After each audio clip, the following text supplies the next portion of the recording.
Hey, ladies and gentlemen, it is Monday night. Welcome to the Monday night live stream, Filling in the Grooves, where we talk to drummers about drumming and hopefully inspire people and make it fun and informative at the same time, possibly. We might make it informative. We might not. We might just talk about garbage all night. I don't know. Who knows what we're going to talk about? Before we get going, I just want to mention there's a QR code for my link tree, so they'll give you all my links up in the corner.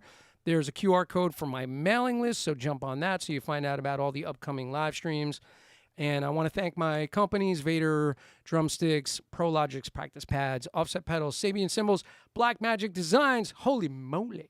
And I also want to mention that a few upcoming live streams we have, and I don't have the dates in front of me, so sign up for my mailing list. I'm just going to rattle off a couple names. The next couple, Wiktoria Bialik, who's a drummer from Poland that won the Hit Like a Girl contest a couple years ago. I am a judge for Hit Like a Girl this year, so mention that. Russ Miller is going to be on the show really soon. Gary Husband is going to be on the show really soon, so we got some really great drummers coming up. And then we're doing some business skills podcasts in April and May. We're going to do some stuff. I'm going to have my accountant on. So music accountant Alan Friedman is going to be on the show. We're going to have a music attorney. We're going to have a music consultant. We're going to have a business consultant, Rick Drum, who is for many years CEO of a lot of huge drum companies. And we're also going to have a marketing guy on. So we're going to do a few different things, give you some business skills. But tonight we're talking drums. And I have a buddy of mine on, and we kind of go back a ways, and we'll talk about that, and we'll talk about his story. But he's a great drummer. He really is a great all-around player that can kind of do it all, from the big arena gigs to smaller singer-songwriter gigs, you name it. Most notably, you will know the name Gavin DeGraw. You will know the name Regina Spektor. You will know the name Avril Lavigne. And now tonight, you will know the name Rodney Howard, if you didn't know before. My guest, Rodney Howard. Here he is, the man, the myth, the legend.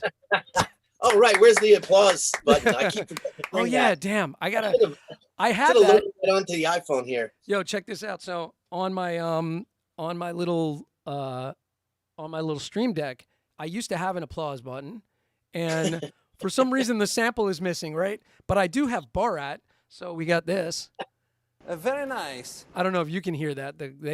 Nice. That's good enough for me. And I have Dom Famularo. Wait, is he gone? He's gone. Very nice. Yeah. So I have a few, just Borat. Only Borat. That's all we have. I was going to say, Dom does a great he does Borat. The best Borat. I have a really funny thing of Dom reading something from his book. It's really ridiculous. But that sample seems to be missing. I got to go back and reload my samples. Welcome to the show. I'm so glad to first of all see you, because it's been a little while. I was mentioning before, the last time I saw you, I think, was at the Sabian Hang at Drummers Collective in the city a few years back. Yes. And the who's who of New York drumming community was there in full swing, hanging out. Speaking of swing, Daniel Glass, right?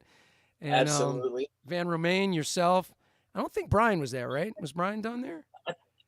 I feel like, but see, I'm starting to mix up hangs. I know Brian was at one. I know Purdy was at one. Purdy was there. Yeah. Yeah, Purdy was there at the last one as well, right? Yeah, Arnie Lang was there. Rest in peace, man. Arnie Lang was there. That's right. Yeah. Wow. Yeah, COVID years, as we were saying, we were talking before we went live, is the COVID year, or years, completely jacked me up with my sense of time, of when things happened and how long certain things took or whatever. It's nuts. Yeah, it's crazy. Like you said before, it's like someone will say, hey, man, you remember this? And you're like, yeah, that was like a couple of months ago. And they're like, no, man, that was 2 years ago. What's wrong with you? That's right. So first question, what is in the mug, tea or coffee? What are you drinking? Actually, this is tea tonight. Tea? I've been doing a hardcore matcha green tea thing. Oh, me too, man. Caffeine-aholic. It's like, Oh, me too, man. So I got these little stainless steel tea diffusers. And they're cool little things with a chain. And I have my gung powder Chinese tea, my green tea. And I have some matcha green tea that I put in these little diffusers. It's great, man. You got to up your game and start doing the lion's mane mushroom in it. Okay. All right. You'll have to tell me about that later. Send me some links. Name dropping, I feel so special. I'm at the end of my supply of special Japanese green tea that I got when I was over there with Avril Lavigne on some tour. And there's this kid that comes to see us. I mean, he comes to the hotel, somehow finds out where we are at the hotel every time. He's the sweetest kid. And he comes in and he gives me this tea from his family's tea farm. And when I say their tea farm, I'm not talking about their little quaint little tea farm their parents, apparently his parents own this humongous tea company. Oh my God.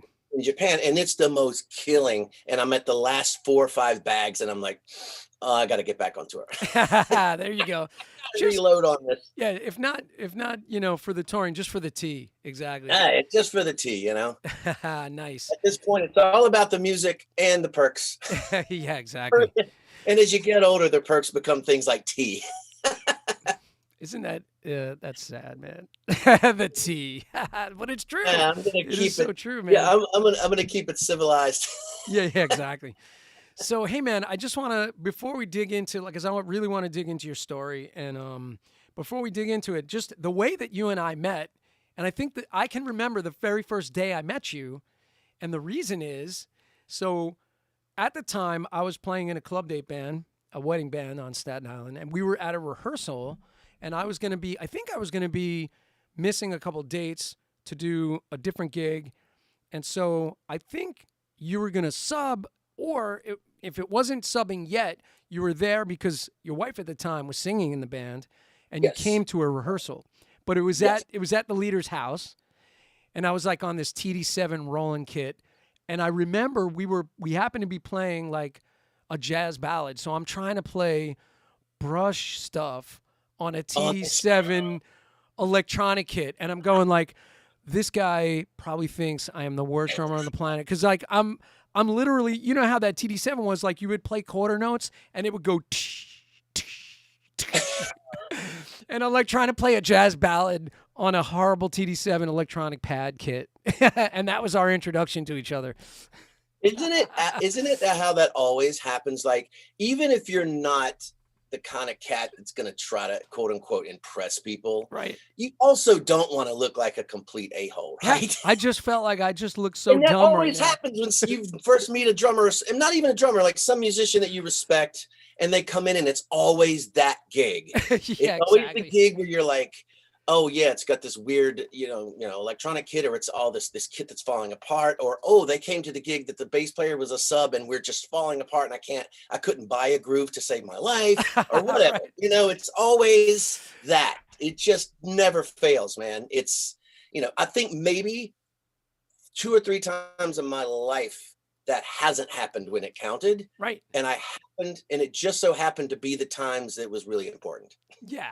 Yeah, exactly. Where the stars aligned and I was set up to sound as good as I can sound and not as bad as I could possibly sound. Nice.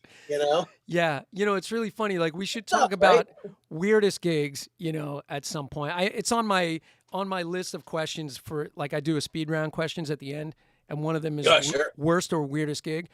But what I started thinking about is, like, when you're starting out, or when you first come to a town, really the philosophy should be like, take everything, right? Take every single gig that comes your way. And so I remember doing, like, during the take everything period, which still happens, but during the take everything gig period, there was like, I was trying to do mostly show stuff. So I was doing like off-Broadway shows and regional theater and stuff like that. And I got hooked up with a musical director that wrote a show. At the time, it was like late 80s, early 90s, about the AIDS crisis. And we were going to hospitals and performing like a mini Broadway show in hospitals. It was the weirdest set of gigs. Like, I had a little kit stacked on like a luggage cart with like my charts and my music stand. And we were reading this gig down. It was like all charts, because it was pretty new. And literally playing hospitals. So it would be like, you have a hit at New York Presbyterian at 2 p.m. and then we're going to be up at NYU in the burn unit at 1, at 10 p.m. Like all these crazy times and gigs. It was very strange. So talk about take it all. But yeah, it was interesting, man. That's a good one. I can't say that I've ever, when you're talking about weirdest gigs time, when you're telling those kind of stories, I don't know if I've ever heard that one. That's a good one. I think only in New York, man, is like is the title of that. Yeah, for sure. I don't want to take away from the segment later, so I won't get into that. So, yeah, we're gonna get there. Not to direct for you. I will take your direction, which as we all know, it's like at this point 80% of like getting hired these is taking direction, but I'll take your direction, so we'll save that for later. But yes, All good. Strangest gig is a great question. Yeah, It's either horrible and nobody wants to relive the moment, or it's the funniest thing and everybody Right. just loves to talk about it. Yeah, that one I just thought of, tonight at dinner. I was like, oh man, remember when I played in those hospitals. But I do have a worse gig that we'll talk about later. But just to pivot off of the wedding band thing. So, then eventually I stepped away from that band and stopped doing that gig for a time, and I did come back to it later, which we'll talk about maybe later. But you also Sure. played in the same band, and our I buddy did. Brian Dunn Absolutely. also played in the same band, or subbed in the band. Did Brian Dunn play in that band? Well, he subbed. At least I know he was on Okay. the sub list. So You- when you couldn't do it, he subbed. Like two of the first guys that I met in town, actually. Oh, really? Well, I met Brian Dunn. Brian Dunn might be the very first drummer, not to disparage anyone else I met, but like you could tell immediately that this guy was a serious player. Oh, yeah. And I'm talking about that kind of thing where you would hear him. I literally was playing with his wedding band at the time, and you heard that guy play 4 bars. Yeah. Wasn't any kind of crazy impressive drum stuff, and you go, No. immediately, like, that dude is bad. Yeah. He's a badass. Yeah, man. And it's like, and I met you and him around the same time. Brian Delaney, Oh, yeah. those guys. But what I wanted to say about meeting you is it's so funny. This ties into the thing of, I don't know if we're going to get into this or not, where like, if you stay in the business, and sometimes not even in the same town, maybe it's not, I think maybe it's mostly in town. Like if you get in the business, you're going to come across the same people in New York over and over and over. Yeah. Generally speaking. Yeah. Probably the same in Nashville, probably same in LA. And to my experience, and I'm lucky enough to have done a lot of gigs that are based out of different places, I run into, they come across guys that I knew from LA, guys that I knew from like maybe Miami, that they were touring with like Pitbull or whatever, and I'll see it, Yeah. So that old adage of like, try to be cool with everybody. That's right. That's a real thing. That's a real thing, It really, it is a people business, You can't be, you got to be a good guy. That's one of the first things people will say. He could play, but you know what? He's a really good guy. Yeah. It's important. Well, I mean, here's the thing about uptown like LA or New York or, Miami, or everybody is kind of great. Yeah, that's true. Everybody's maybe not great. I'm kind of on a kick where we should reserve words like great and genius for true greatness and Right. genius. Yeah. However, everybody plays great, quote unquote, plays great. And then it boils down to, well, are they fun? Yeah. Are they fun guys? Yeah. Or girls? Or theys? Can they hang? Yeah. And then it boils down to, well, on top of being, a great person and a great player, can they take direction? Right. And then it just goes down the list of, okay, well, what if they can do all those things, but they just can't manage to show up on time for a session? Right. It's like, Yeah. but those two top things, man. And by the way, this is a great chance to tell you that this is great for you to have me on. Thank you so much, because I've You're seen welcome, man. a lot of the roster of guys that you have on. And, I am definitely, talk about humbled to be man. like on that list at all. Well, like when I'm going through, picking people, it's really funny. Like when asking people, not picking people, inviting people. I feel so fortunate. What's that? You could say choose. You've chosen. I am chosen. But like when I'm inviting people to come on, I'm truly picking the people that inspire me, man. You inspire me. You are one of those guys that can play everything really convincingly, really well, and you're a great guy. You're fun to be around, but you're a great player, and your feel. And one of the things that your feel is great, and one of the things that really resonated with me when I first met you is you were talking about all these old R&B records that you were inspired by, and I kind of was like, man, I really missed the boat on that. Like, I should have been listening to this and this and this more. Not that I didn't listen to any of it. I just didn't listen to it as deeply.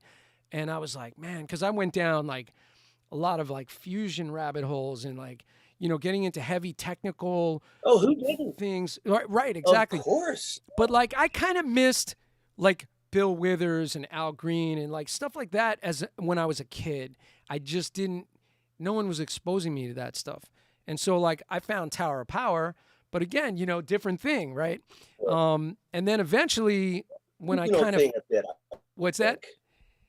I think that may be somewhat of a regional thing. Like, because I grew up in the South, man. It's like, there ain't no way you grow up in the South and not get, like, that's just, you don't even know you're being exposed to it. It's just ubiquitous. It's just everywhere all the time, Right. Yeah.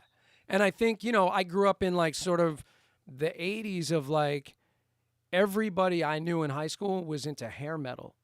You know what I mean? It was just like, that's what was happening, And so if you played an instrument, it was like, those were the gigs, those were the bands. So like, my band in high school, we were playing like Lemoore East, like opening for, big metal bands, So I was like, wow, we're going to do the rock star thing. We're going to be metal guys, except I was the only metal kid bringing a vibraphone on stage at Lemoore with like my double bass red Sparkle Ludwig kit with a Jenko decanter white marine pearl vibraphone, like what the hell is this kid doing?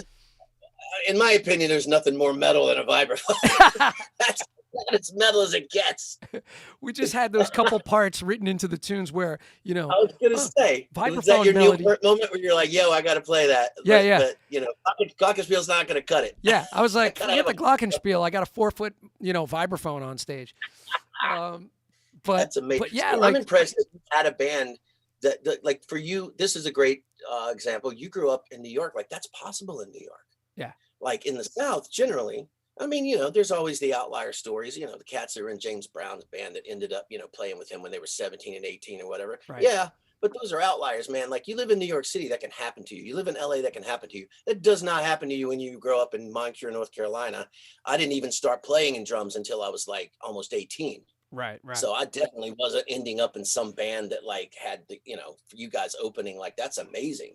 It was, I would have killed to do that. Yeah. It was super fun. I mean, and the funny thing is, I was young enough that my mom, I mentioned this, I think on the last show, my mom was driving me to my gigs with her like Datsun 210 hatchback.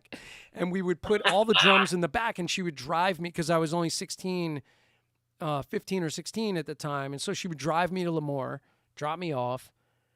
I'd load all my stuff in and then I would come outside, use the payphone to call her and go like, hey, Ma, you got to pick me up. I'm done. So she was picking me up for my gigs. And then she would take me to like gigs at the bitter end, drop me off. I'd go in, I'd play. Wow. She would have to circle because there's nowhere to park. And then she would pick me up after the gig. You were playing the bitter end? You were playing the bitter end before you were like... I was, like 16, 17. I was playing with like a female little pop group called Atomic Passion. And this is your interview, and I'm telling you my story. No. I love this, man. I can get down with this. But I will say that band, it was great for me because, and I got my driver's license while I was in that band, so eventually I started driving. But, that band really was helpful to me because the producer, so we got a little record deal with a little record company called Big Beat that was like a subsidiary of like Columbia or something like that. And so Leo Adamian was our producer. I don't know if you know Leo, but Leo played drums on If You Like Pina Coladas, that tune. I knew he sounded vaguely familiar. And he played with Darlene. There's a lot of guys that were musicians that ended up being execs, Yeah. And he also played with Darlene Love for a time. So like he was tapped into the scene and he was a guy that said to me like, hey, don't lose your old stuff, like all the tricky things you want to do. But he goes, I need you just to play this. And he would give me some direction. And he was the one that said to me, I love that fill you do when you go, dot, dot, dot, just 3 snare hits with like little drags. And he was like, and I was like, oh, all right. Like I started to realize like, oh, that stuff's way more important. Like Pat Boone, Debbie Boone is more important than, all this other stuff I was trying to do. So he was like, yeah, that, I was like, okay, I understand. So he was really super helpful. So that was kind of, with that band, that kind of set me at least on a better path. But wow. back to you. So No. That's this, I'm embarrassed to say because I was trying to. I'm having one of those months where like I don't know if I'm getting enough sleep or whatever. I'm forgetting things. I was trying to remember the producer that actually originally discovered Avril. Also worked with Pink. He's like worked with everybody, and like he was also a drummer. And you just oh, mentioned that. I was thinking about execs, actual musicians that ended up being executives. yeah. You know, it's But those experiences are amazing. I still love when there's a producer that comes in that's bringing something different to the table that you really learn from. So, but one other thing about those sessions with Leo is he brought in Will Lee, but not as a bass player, as a singer. yeah, So Will Lee singing, Kaz Silver, Ula Hedwig, all these heavy duty New York session singers. John Putnam was playing guitars.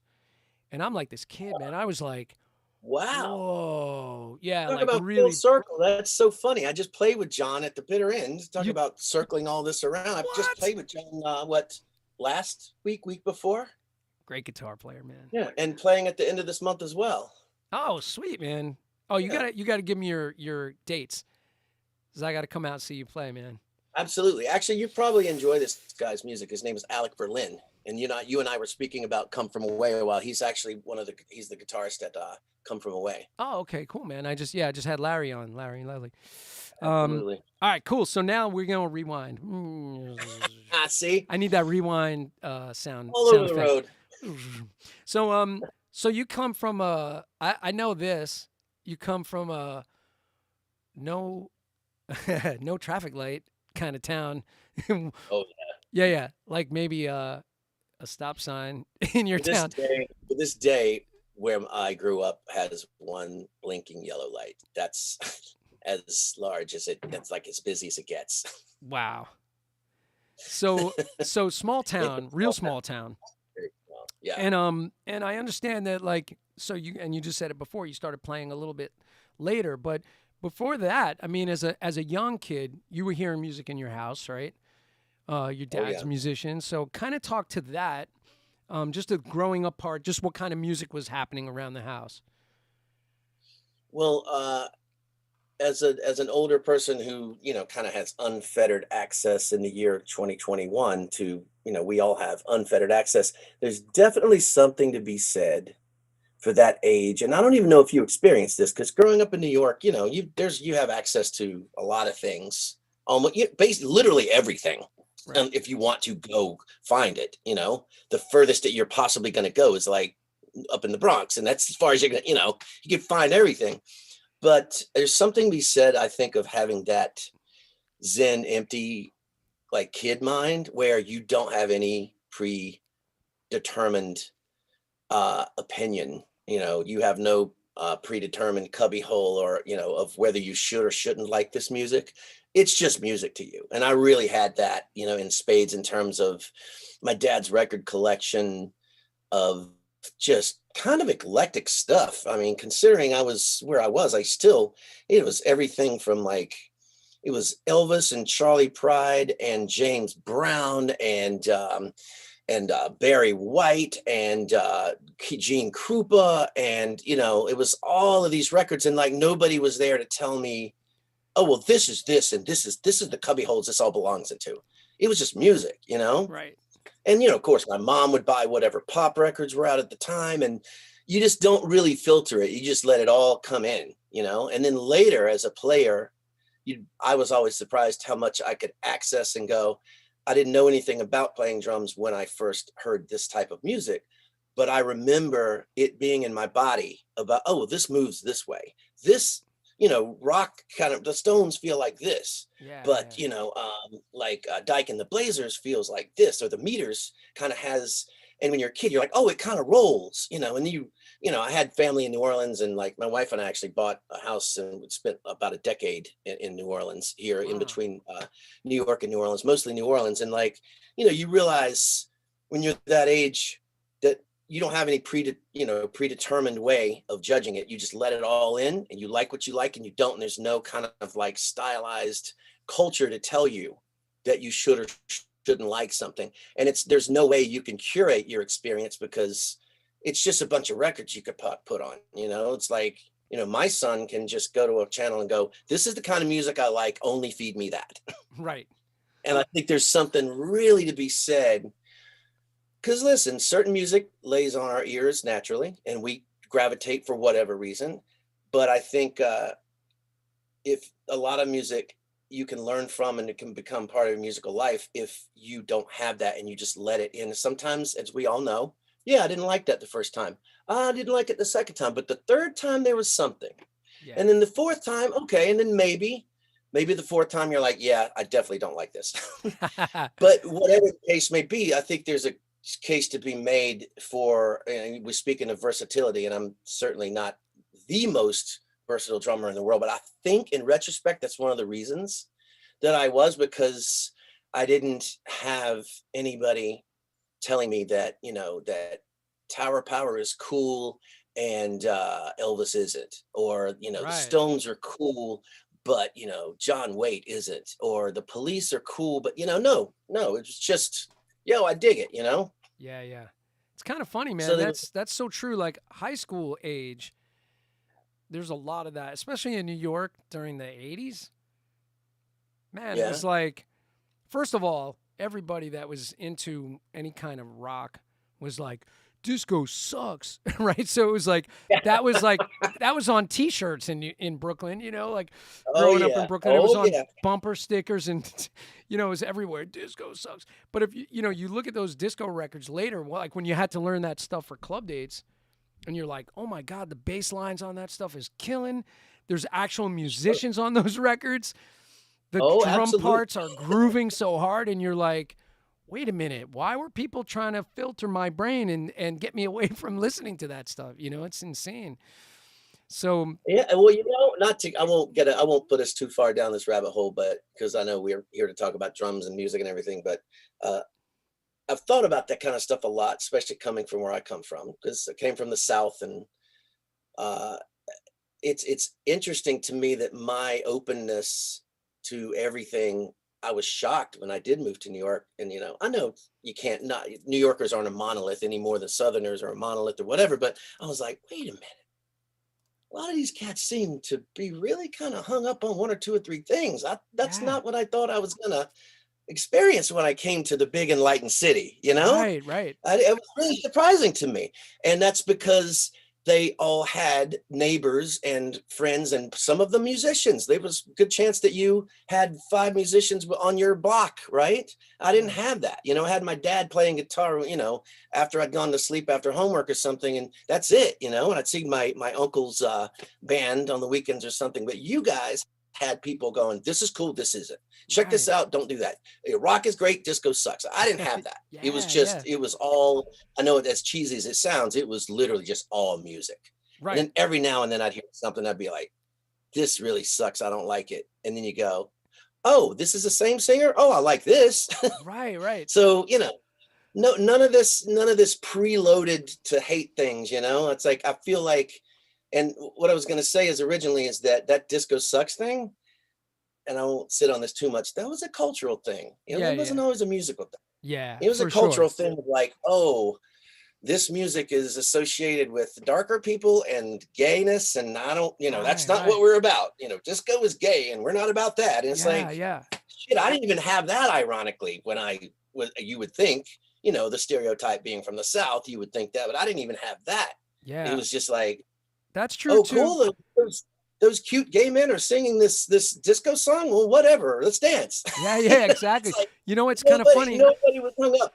You would think. Well, I shouldn't say nobody. The minute the preacher down the street was hung up about it, but in my immediate environment, nobody was hung up about that. But that's true. Like you think of New York as like a progressive kind of place, but I would imagine that when Studio 54 was coming to be, and it was starting to get attention, that there was definitely people going like, oh, all those gays are listening to disco, and like, people having these kind of attitudes about it, right? So there definitely was a cultural thing about that.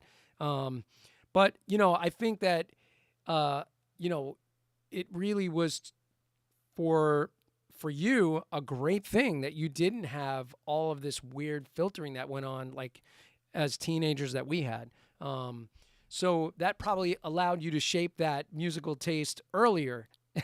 You know. Well, I did experience it when I later years in high school, and I not to get too deep into this, but like my tiny town that I mentioned before, I went to a much larger high school that was, for lack of a better term, relative to New York, which is a metropolis. It was a much bigger, much more diverse.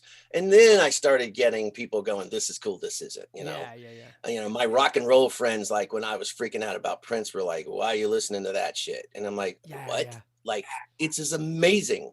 Yeah. Like, and by the way, don't you hear that guitar? Like, are you deaf? Like, what's not cool about this? And yes, the funky stuff is, I'm digging that or whatever, but but there's definitely something to be said of just take it all in, man. I think one of the most things I was most excited about when I moved to New York is like, man, I'm going to get to be around some real salsa guys. Yeah, right. And some real Brazilian guys, or at least go see them in clubs, And, it's funny because if you look at the bigger gigs that I've done, actually, that's not true. The Thalia tour. Thalia is not an artist that a lot of people know outside of Latin American countries, but she's basically the Latin American Madonna. Yeah. I mean, it's like very, very hard to go to any Spanish speaking country where she is not just huge. And I would not have been able to do that gig. Not that you asked me, but this is a good point to say in terms of musical variety. Yeah. And versatility, that is the most insanely diverse as a drummer. Right.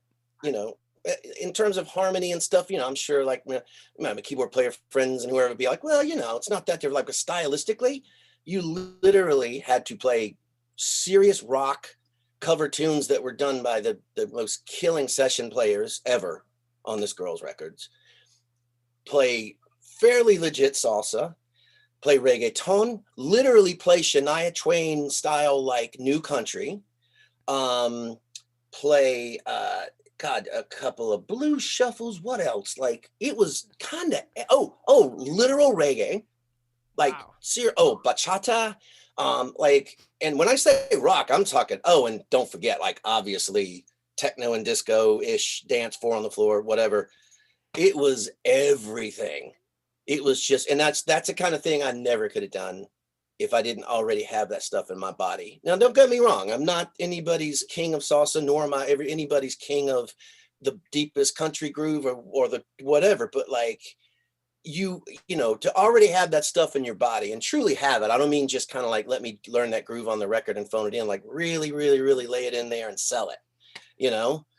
That's like the one gig where I went, finally, this gig uses every tool I got in the box. Nice. After this, I got nothing. Well, I think the only thing we didn't really do on that tour is like, jazz with a capital J. There were no swing tunes, there were no brushes, there were no, up tempo bop, of course, but right. Everything else was there, man. It was like, after doing that tour, I was like, phew, okay. Wow. All right. Wow. Checked out, got it all, and knocked them all out. It's good. So this kind of pivots back into getting all those tools together. And I think I've heard you mention that when you were sort of still at home, still learning, and maybe this was after high school, maybe in college, you played with like a legit reggae band in North Carolina. Is that true? My God, did I tell you that before? What's that? Wow, I did. There was a legit, and when I say legit, it's every stereotype that anybody's going to think of when I say quote unquote real reggae. These dudes were Rastafarians, man. Right. And it was in Greenville, North Carolina, where I went to school at East Carolina University. And by the way, I'm not the only peer of mine. Like several of us non-Rastafarian dudes ended up playing because, Greenville is a great city. It's not the biggest city. It's not like you can just throw a rock and hit a decent reggae drummer, right? Right. And again, sometimes talking about the gigging world, sometimes you might not be the king of whatever style we're talking about, but people will still hire you because they're like, look, he's got the right feel. He learned the tunes and he can be directed. Right. Whereas you may have found a different guy who was way better maybe than me in terms of an authentic, like really serious reggae drummer, but he or she might not be like, well, yeah, I can't learn that many tunes that fast. Yeah. Or I'm not gonna listen when the bass player says that I'm, kick the tune off too slowly or whatever. Right. You know what I mean? Right. You also have to be directed. You have to allow yourself to be guided, directed, whatever you want to call it. Yeah. Some people bristle at the term directed, but to go in a situation and go, okay, I'm bringing the important stuff. Anything else that you want me to shape it, you want me to adjust what I'm doing, I got to be able to listen to you guys, and I have to be able to execute that, and I have to be able to execute it quickly. Right. Like I learned a lot in terms of those guys going like, no, not everything is a one drop. Sometimes it's a dance hall, Right. And I'm like, oh, what's that? I've never heard. Oh, yeah, I know what that is. Is that what that's called? Yeah, I could, Right. So, those guys live in that world. So now think about this. Like if you were the type of guy that didn't take direction well, and you're like, I know all my stuff, I learned the tunes. I don't need to listen. You're going to be off that gig pretty quick. But those guys live in that world. Like they know that music. You have to be open-minded and open-eared to learn how to function in that. That's not sure. That's not your world. And you also have to remember, and especially I say this as like a homogenous term of like us or guys that came out of a certain era where a lot of times some of us didn't hear quote unquote ethnic music of any kind except for it's filtered through like jazz or fusion or something, or pop, say for instance. Like it wasn't unusual at all to meet a guy who never played a bossa nova in his life until he played that one Billy Joel song. What's the Just the Way You Are? Oh, Just the Way You Are, yeah. Which actually isn't a bossa, it's kind of a samba, but whatever.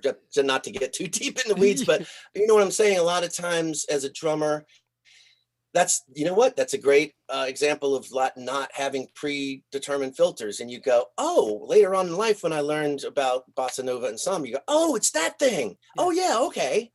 Or like hearing Sergio Mendes when I was younger and going, oh, it's that thing. I didn't know that's what Yeah. Okay.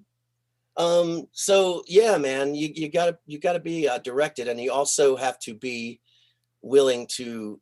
And Kenny Aronoff said this once in a clinic, and he was when you think of what everything Kenny's done, and he goes, man, when you're on a gig, he goes, when I'm on a gig, if it's a blues gig or it's a whatever, he's like, yeah, I'm a well-rounded musician. Of course, I know the difference between blues and jump blues, and I know the difference between a big band blues and a rock blues or whatever. He's like, but you talk about, I do all kinds of things. I'm a session guy.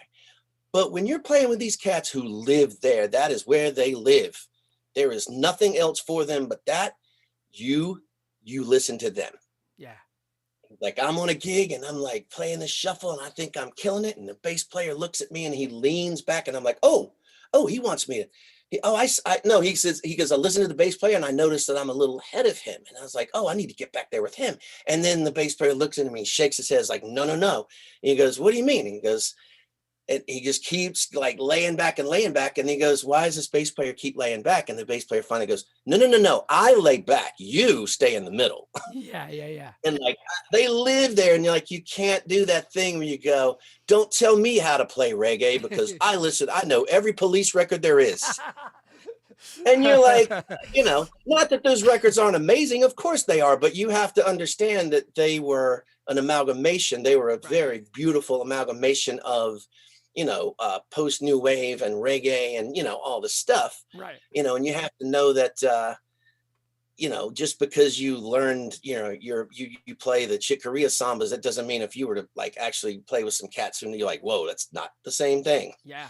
Not that both aren't amazing. It's just, that's not the same thing. And you can't be headstrong that way, It's really funny you say that. 'Cause it's like, think about, the lens that you learn a groove through is so important. If you think like you just said, a Chick Corea samba, it's like if you played samba with some real Brazilian cats, it's nothing like what you learned on, Cappuccino over that Chick Corea record. You know what I mean? So it's exactly. Like, man, that's such a good point. Now, the greatest musicians of any genre generally will recognize that they're playing with the cat who is from outside of their musical culture, right. And they'll adjust, and they're beautiful things that happen that way, But I guess going back to what we were saying about the stylistic thing, I just think it's super important to be humble the way that Kenny mentioned of like, yo, these guys live here. I'm a visitor. Now, am I a sincere visitor that really did his homework and really genuinely wants to play this stuff? Go, sure I am. But they have it in their bones. Go with them. And when you do that, you'll come out of it being even more of a badass. Yeah. That not only did you learn the notes and you learned all the very dry technicality things, but you really got it in your body. You know what I mean? Yeah, yeah. I think that's a big thing, you know? I think that's a really big thing. So we're kind of jumping back and forth on the timeline, but I just want to ask you one more thing. Back to like when you were in your formative years, when you're starting to learn, before you even got to playing drums, and you were hearing music in your house and stuff, were you, because I know you sing too, so were you starting to learn to sing tunes when you were younger? Were you singing along? Did you recognize that maybe you had some pitch and that you were able to sing? When did that happen? You know, that's a good question. That is a very good question. I always sang, you know, I was always one of those sing in the shower guys, you know? Right. I never like sang in any bands. I never sang in choir or anything like that. Actually, this is a good point. When I graduated college, oh, that's before then. That's right. I think I started in college. There was a band named Cold Sweat, which I'm sure, yes, it's the most generic band name that any soul band can have. But this cat named Landy Spain is this older cat, was not in school there, was old school, just, you know, blue-eyed soul dude that just lived and breathed R&B, man. That's like, he turned me on to the meters, which I actually kind of already knew from some of my family from New Orleans. And like, he turned me on to that stuff, and we joined a band. I joined the band, and then at that point kind of started singing some harmonies. Oh, okay. And that's when I kind of got that together of like, well, I can sing oohs and ahs. And then I think on had a band kind of jazzy fusion, whatever, I think what they used to call it, soft jazz. Is it? Oh, like oh God, what was it called? Smooth jazz. Smooth jazz, yeah. 101 CD 101.9. Oh my God. Right? Yeah, that was like what was that? CD 101.9. That was the New York station for smooth jazz. And then it was like, sorry, my internet. The GRP thing, you know, was the label, right, that was putting out all the smooth jazz. So yeah, man, for sure. But that's when I started singing lead then in that band in college. I had a band that was considered itself a fusion, but we also, of course, I'm sure this doesn't surprise you at all, like we played Sting tunes. I sang a bunch of those. I would sing different stuff, you know, sing like Bring On the Night and whatever, like that stuff. And that's when I kind of got that other muscle together of like, well, this is how you sing when you play drums. And then after college, I joined this band named Mr. Potato Head, which was, whenever I'm asked, I always say that's where I really, really learned how to play pop music. Gotcha. And when I say pop music, I mean pop with a capital P, where it's like, people tend to think of pop as like, oh, that's really cute. You know, you play 2 and 4, and that's like the joke used to be like, that's money drumming. Yeah, yeah. And you're like, well, this particular band was very eclectic. They decided they were going to play anything outside of the 70s. They were not going to play. So for lack of a better term, they were a cover band, but they were a really cool band that chose everything from Jackson 5 to Steely Dan to P-Funk to James Brown to I'm trying to think of the more rock stuff, you know, Stone stuff. And but it was all 70s. So what I'm getting, Paul Simon. Nice. So what I'm saying is, Squeeze, like great. Oh, Elvis Costello. And with just those things I just named, if you really, really learn those grooves, that ain't no joke. No. That's not a joke. That's so all like on top of like learning those parts and then going, well, how do I play these convincingly? And not just, like I said, not just the right notes, but like, how does Roger Hawkins play I'll Take You There? Really play it. Yeah. Not the schlocky, you know, bar version, the actual thing he was doing, man, that's a masterclass in and of itself, you know? Oh, 100%. Or if you play Chucky's in Love, which we actually did, we played Ricky Lee Jones. You're like, okay, well, I'm actually need to play this like Gad played it. Right, right.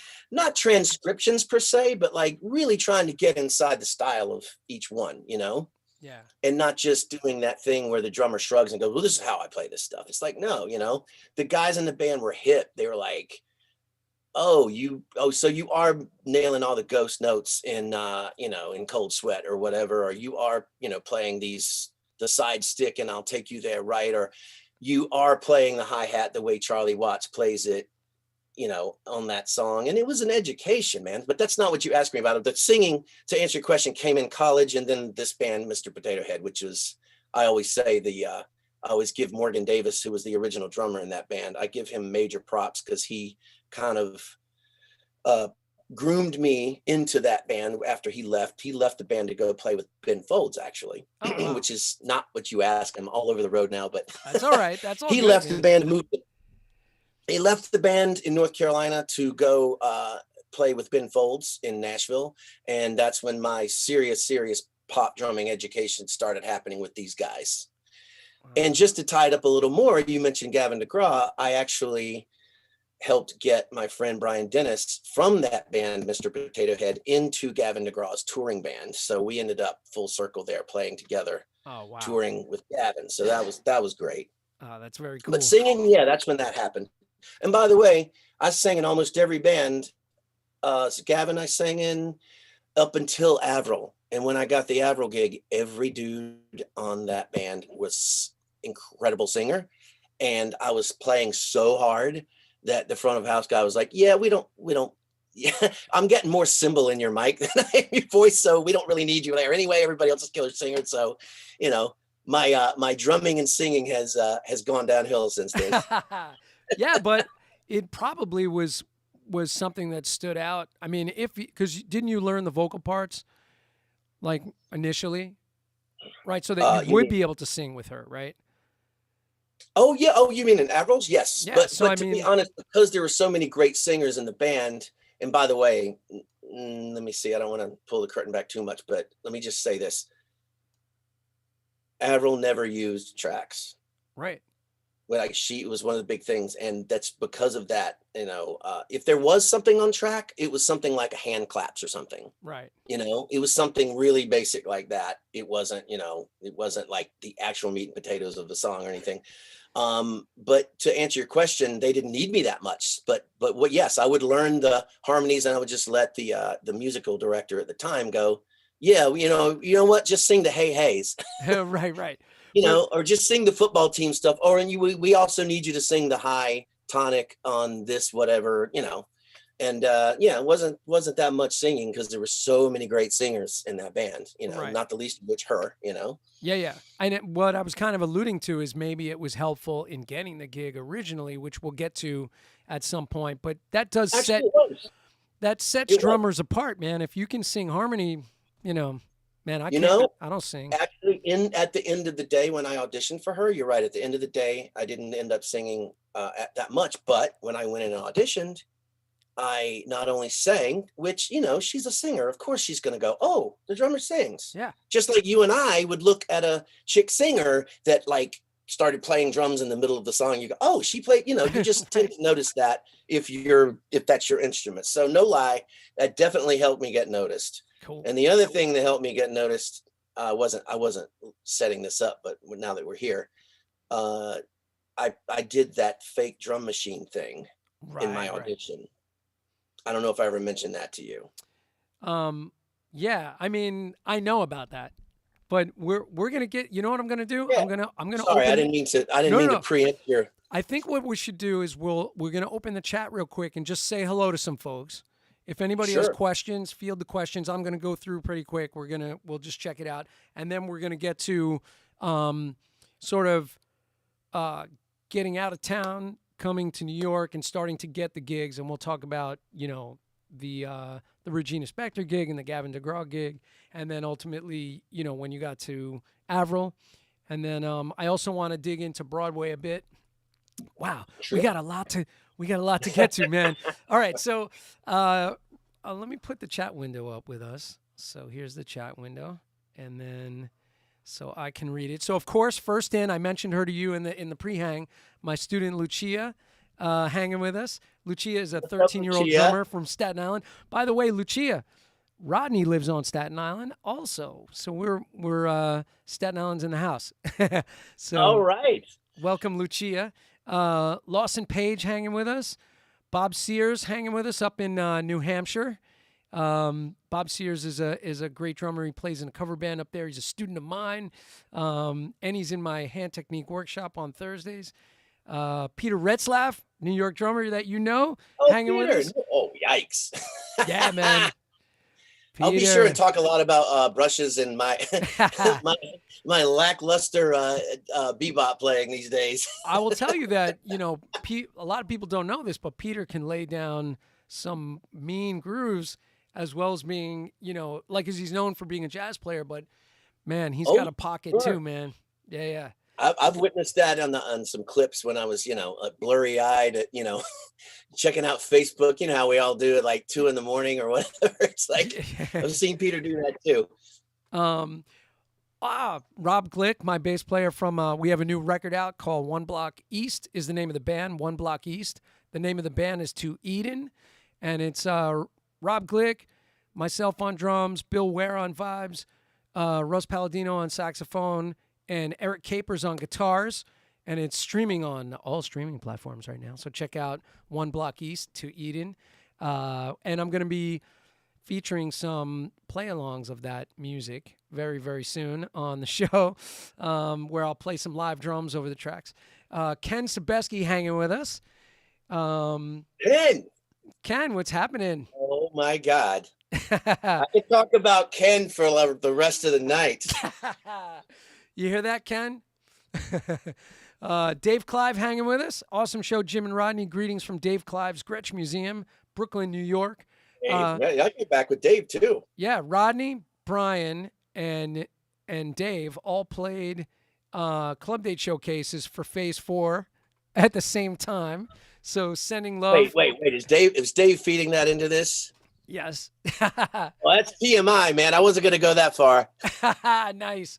I'm kidding. I'm kidding. Totally kidding. It's all up for grabs. That's right. Let's see. Who else? Rocco Deserto hanging, one of my young students at LaGuardia School of the Arts in the city. Rocco hanging with us. Fine young drummer. Let's see. Some people from Twitch that I don't understand what they're saying. Excellent. Good. Thanks for hanging. It says, I am gaming. Oh, from the UK. Hello there. Where I am from, I was declined from playing music because I suck. Okay. There you go. That was what we got from Liam Gaming from the UK. Thank you for that. John Gill from Oneonta, New York, hanging out. Question for Rodney. Who did you study drumming with? I know the answer to this, but I'll let Rodney go. I have not. I mean, obviously, I had mentioned college. I studied in college. In terms of what we think of as a drum teacher, like my man Jim here, who was a serious educator as well as a great player, I never studied with anyone. I mean, I studied in North Carolina with a brilliant jazz drummer that is now unfortunately passed away by the name of David Vaya. And those weren't even as much lessons as much as him going, oh, you don't know how to start studying jazz? Well, here's syncopation and here's, here are these books. And, he got me going on that way and he got me listening to the right stuff. But in terms of actually sitting down behind a kit and going, make sure your posture's not to this. You might want to do this with the root. I literally never had any. Like no formal lessons. Yeah. No formal drum set lessons. I went to college for music, but there were literally no drum set lessons. Right. And you kind of got the beginnings of that in drumline, right? So actually, yeah. I apologize. That's actually a good point. I don't have insane rudimental chops. Most people would look at my hands and go like, yeah, you don't have any, don't kid yourself. But the tiny bit that I do have came from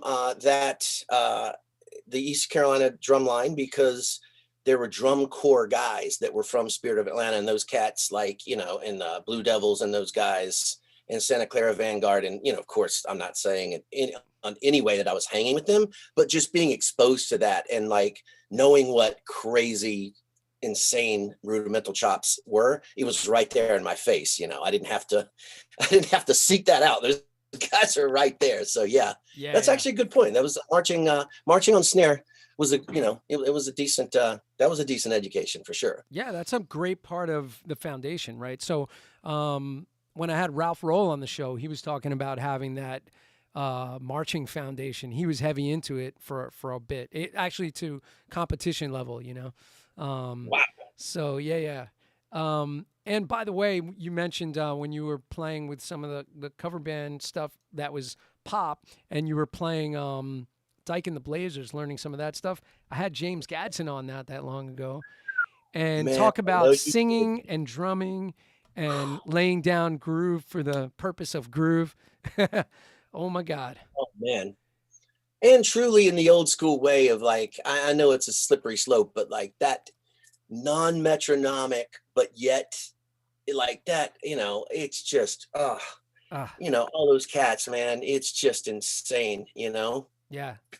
it was just insane to to learn that stuff. So that's a great example of that. It's like people think of R&B as a certain way, but let me tell you, there's a lot of stuff in the James Brown catalog that you cannot play if you don't have a certain amount of chops, certain amount of dynamic control, but at the same time, not thinking academically at all. You think those cats were sitting there thinking about, no. Those cats did, a lot of those cats had no formal training, and it was just, they literally were inventing this stuff by what they saw some other guy doing, what they toured with them 6 months ago, and then, turning it into their own thing. And, but yeah, the fundamentals of that stuff definitely gives you the tools to dissect those things for yourself later on, Yeah, man. Like, it's amazing when you listen to like James play on Kissin' My Girl, and Woo! what he's playing on that is so innovative for the time, but it feels so amazing. And it's like, he wasn't like writing out like, his book of ideas, on paper to try to like put that together. He was just feeling what he was feeling. It's just so incredible, man. And speaking of which, a buddy of mine got the stems from the Jackson 5 track that he played on. What do you call it? Dancing Machine.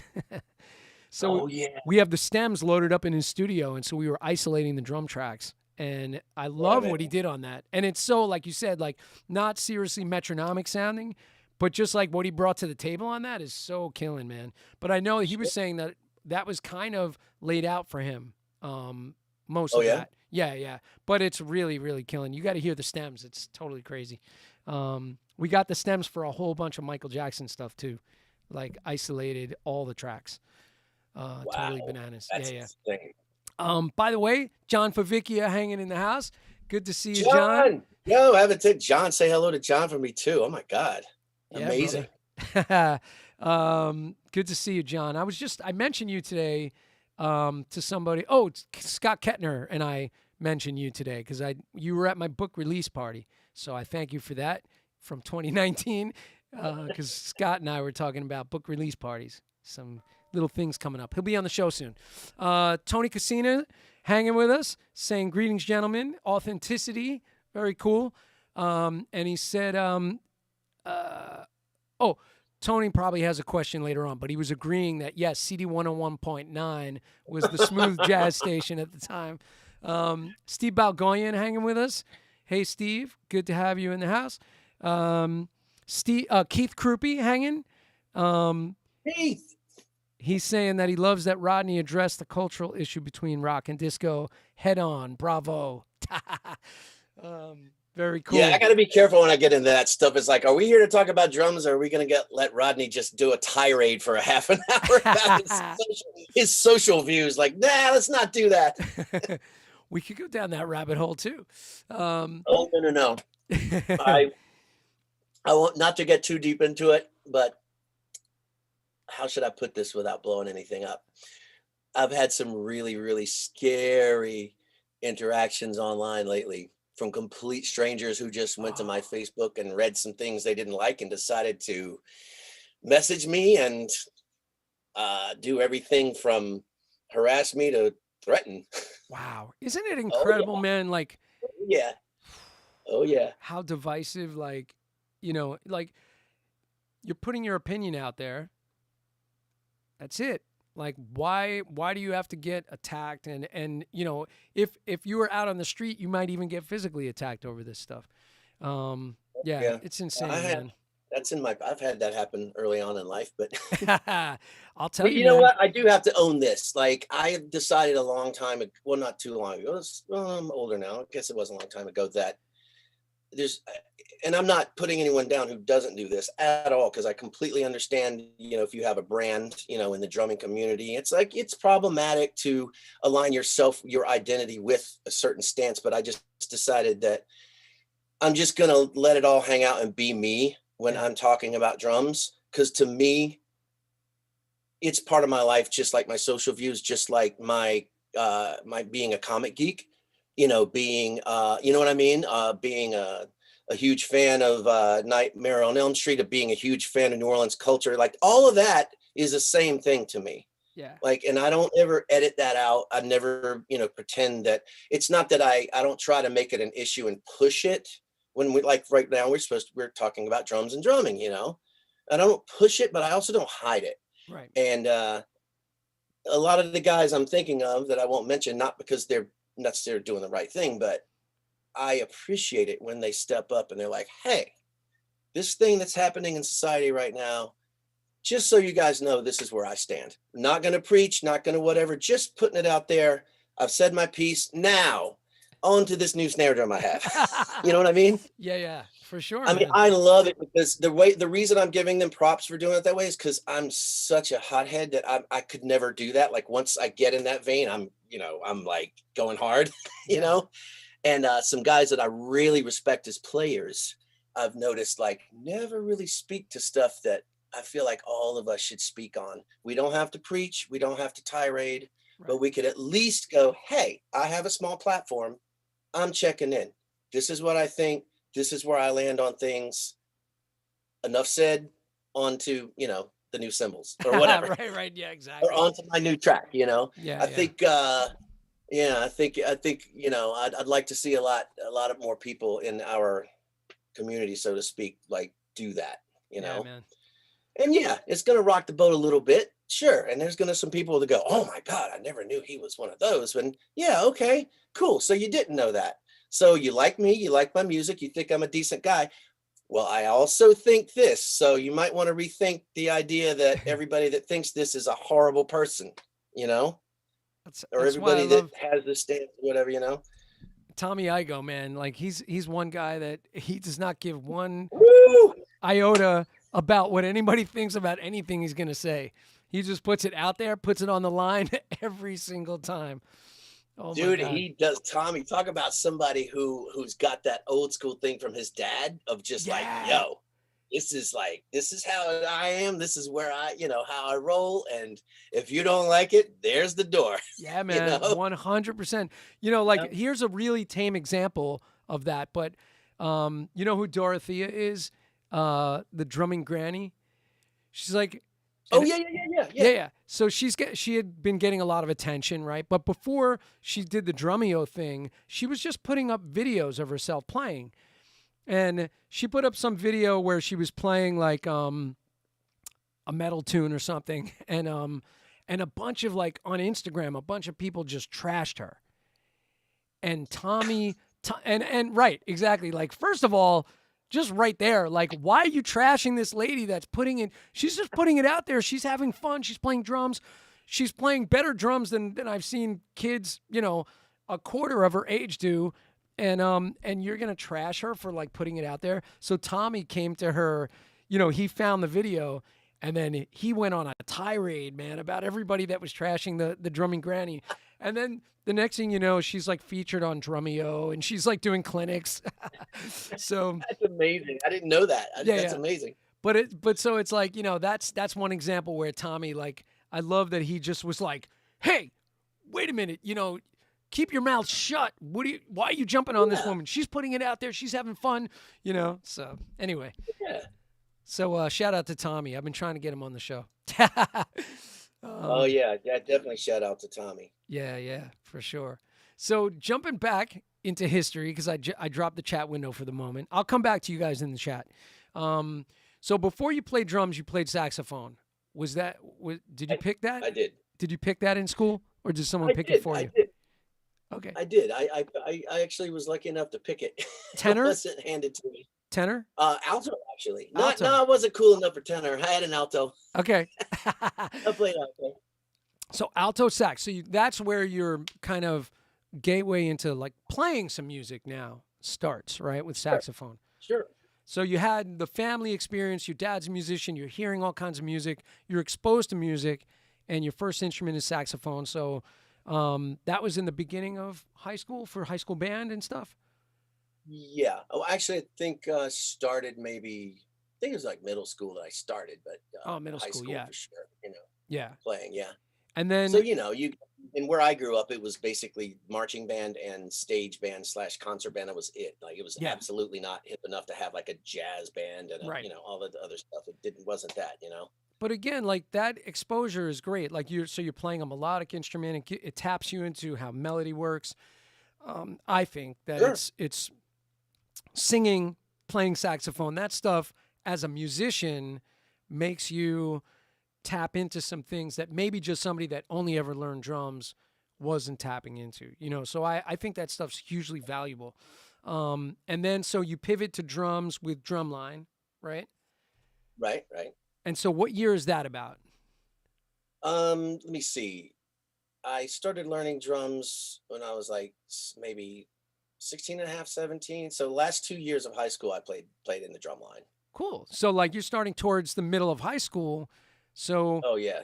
Yeah, and like kids these days, we were talking about before, like, like they're exposed to everything in an instant. You can find drum stuff on TikTok now. It's like YouTube, Instagram, TikTok. They just have it all at their fingertips. Like I just said, we found the stems to a bunch of Michael Jackson records. Could you imagine having access to the stems when we were kids and being able to break down grooves?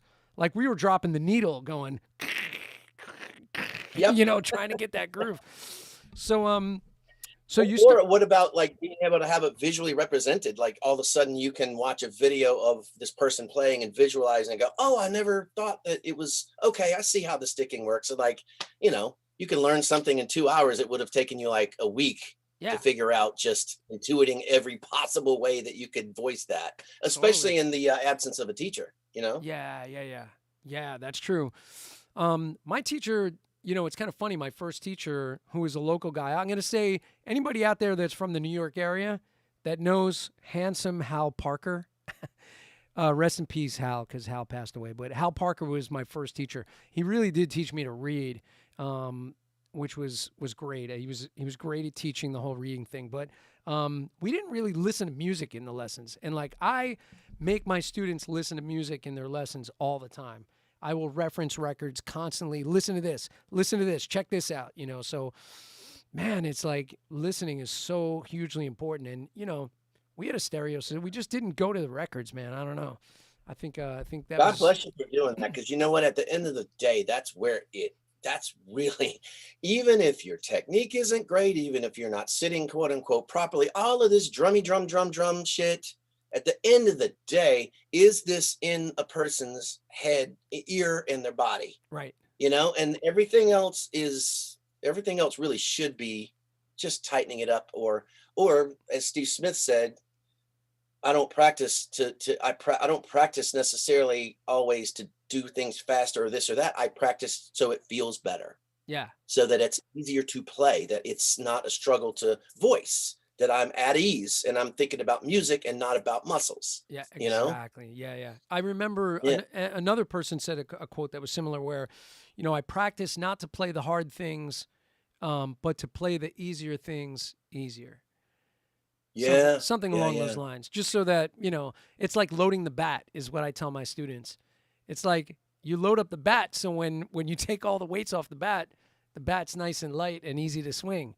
There you go. So, that's right. Yeah. So Drumline starts to kind of form, the beginnings of the drum thing. But when did that plant the seed to go like, hey man, I want to play drum set? Like when did that moment happen? I think that happened before I think the minute I picked up a pair of sticks, it was because I was into music that I was starting to hear drums, Right. and kind of hear it that way. And, and of course, in the absence of a drum set teacher or even owning a drum set, I didn't own a drum set at the time. I Right. didn't get a drum set until I was like 17 or something Yeah. like that, but being able to play drums in the drum line, and it kind of led, and of course, when you're that age, of course, I say of course, I guess it's not like that for everyone, but for me it was just another way to play that instrument, even though it wasn't pop or rock or R&B, whatever I wanted to play. It was a way to at least play drums, and as it turns out, it was accidentally really, really good fundamentals. Do you remember It like really- the feeling of getting the sticks in your hands, like in the very beginning? Can you tap into that or no? you mean like how it felt in terms of like awkward No, or natural? like the excitement, like Oh yeah, come on. I remember Oh getting yeah. that Remo practice pad with the white head and the gray rim and getting that first Oh pair yeah. of sticks and like thinking, oh my God, this is like amazing. Like feeling, Oh yeah. just that feeling. Sometimes I can really tap into that if I think about it. That's a good thing that's really good to tap into, like that far back, almost Right. like birthing level, you Yeah, know. right. Because it kind of, Or like in high school, how it is like I'm so fascinated with this that I have to have a pair of sticks in my pocket at all times. right, right. And plus always the kid, you're like, oh yeah, and also I want everyone to know that I play drums. Yeah, Even though exactly. I don't really play drums yet, Like you but need I'm them, working on it. you need the zipper open just enough in your backpack that your sticks are sticking out of the side, so people are like, "Oh, he's a drummer." Yeah, it's so funny, man. It's like, yeah, like that kind of thing. Once it gets in you, then you're tapping on everything. I was getting yelled at in school constantly, tapping on. Oh, yeah, As, that's a given. Good Lord. Even Yeah. into college, I was like in theory class, and the poor theory teacher's like, please, no percussion, please. And I'm like, I didn't even know I was doing that. Yeah, actually, I mean, I will say, my wife is still yelling at me at the dinner table once in a while because I'm banging on the table, which so it doesn't. I don't think it goes away. Like a drum family, like people in there, right? It doesn't go away. But I will Yeah. say, I don't know if my mom's in here tonight because she pops in sometimes, but she used to say that she could sleep when I was playing drums because she knew I was home and I was safe. So if I was playing drums, she could, because my mom worked nights, she could sleep during the day because I was playing drums. Oh, wow. That's That's deep, right? deep, man. That's wow. That's beautiful. That's crazy. So My wife had a weird thing too, because this when I first built this room, it wasn't as soundproof as I wanted. You know how that is. You always got to, do the trial run and see what worked and what didn't. And she's always been so like, she's insanely patient. I'm like, are you sure that's not bothering you? She's like, oh, Right. no. I hardly hear it. I'm like, I couldn't do that. wow. I mean, I'm a drummer, and there's nothing worse than listening to a drummer practice. It's like, I'm supposed to love this. And I'm like, I wouldn't want to be upstairs when this was going on, Yeah. That's why I think, we got to give props to like, I'll say healthcare workers, people that drive ambulances, teachers, and those dudes that work at Guitar Center in the drum department. Like, we got to give them props. Could you imagine being in the drum department all day and like just people coming in bashing everything and you're just like, oh man, stop hitting drums. I'm a drummer and I'm telling people to stop hitting drums. Oh, yeah. Or at least not the five at all at the same time. Yeah, exactly. So drumline kind of, but before drumline, you weren't like watching something and going like, whoa, look at the drummer. So that seed didn't kind of get planted yet. That came after drumline. I did. No, I did have that thing with drummers before, because I was already listening to music and kind of honing in on the drums. Yeah. And kind of listening to especially at the time, because I had because the Police were so well, not new, but they were new to my ear, and like having grown up with a lot of stuff that I grew up with, that was such a different sound, Right. drumming wise, and timing wise, and like being so, like we were saying before, like coming from a completely different, borrowing from the framework of reggae and that kind of thing, and going, oh wait a minute, kick drums never on one. Okay. Yeah. That kind of thing, especially not being formally trained at that point. Like I didn't know. I was just kind of hearing that organically and going like, how does this work and why? And I don't know, but it's really cool. I dig it, Or Tower of Power, and like, okay, that's not 2 and 4 all the Yeah, time. right. What's going on there? Yeah. Oh my God. Yeah, yeah. I remember like hearing the first time hearing some Tower of Power, and it's on vinyl, by the way. So I'm like putting that stuff on and then just going like, what? Wait, putting the needle back, listening again, like, what do you call it? Oakland Stroke. Just hearing that and going like, oh yeah. what? What is? Oh my God. Yeah. I don't think I ever got that one really settled. Yeah, I exactly. mean, I play it, but it never felt, like, of course, then again, that's not one that you get to play with people. That's true. That's true. Yeah, you're just trying to keep up with the record if you're lucky. It's like, if you're lucky, you can end up playing like what is hip, and you can play like Soul Vaccination and Yeah. bands, and horn bands especially, and like I'm trying to think of something else, some of the kind of more muso ones or whatever, but like you get to play that stuff. That's different than just sitting at home and it's not actually functioning with a band and going, do you really have this down? Yeah. Because the only way you ever really know is if you can groove with a band with it, Yeah. and not just that kind of clinic guy's version of like, well, I can play this and show it to someone else in a vacuum, but that's not the same thing as functioning in a band, know? Yeah. Great point, by the way, which could be a whole nother rabbit hole of Oh of yeah, stuff. don't get me started on that. Yeah. By the way, I just want to mention real quick that Larry Lely's hanging with us. And, Larry! Oh my God, I just saw Larry's show. Like, I think, was it 2 weeks ago? Yeah. Oh, wow. Nice, man. Amazing. Great show, Not to get right? too far off of on a tangent, but like Larry could tell you, like, I blew his phone up saying, because I had actually watched the show from his drum booth once. Oh, And of yeah. course, that's seeing the show, but it's not seeing the show, like Right. actually as it was intended to. And I was just like, that I've never been so blown away by a story in a musical. It's like just insanely good. Wow. You hear that, Larry? All good things Anybody to say that's on about the you. fence about seeing that, like, go see it. It's unbelievable. Come from away, people. Go see it. It would help if I said the name of the show. Yeah. Come from away. Tickets available now. Go. This is Broadway week. You could probably get a deal. Go out and see it. Absolutely.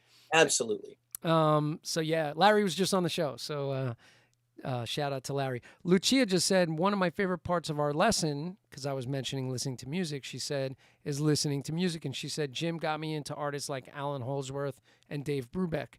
So very cool, Lucia. Thanks for mentioning that. Yeah, we actually took. Good teacher alert. What's that? I said good teacher alert. Nice. I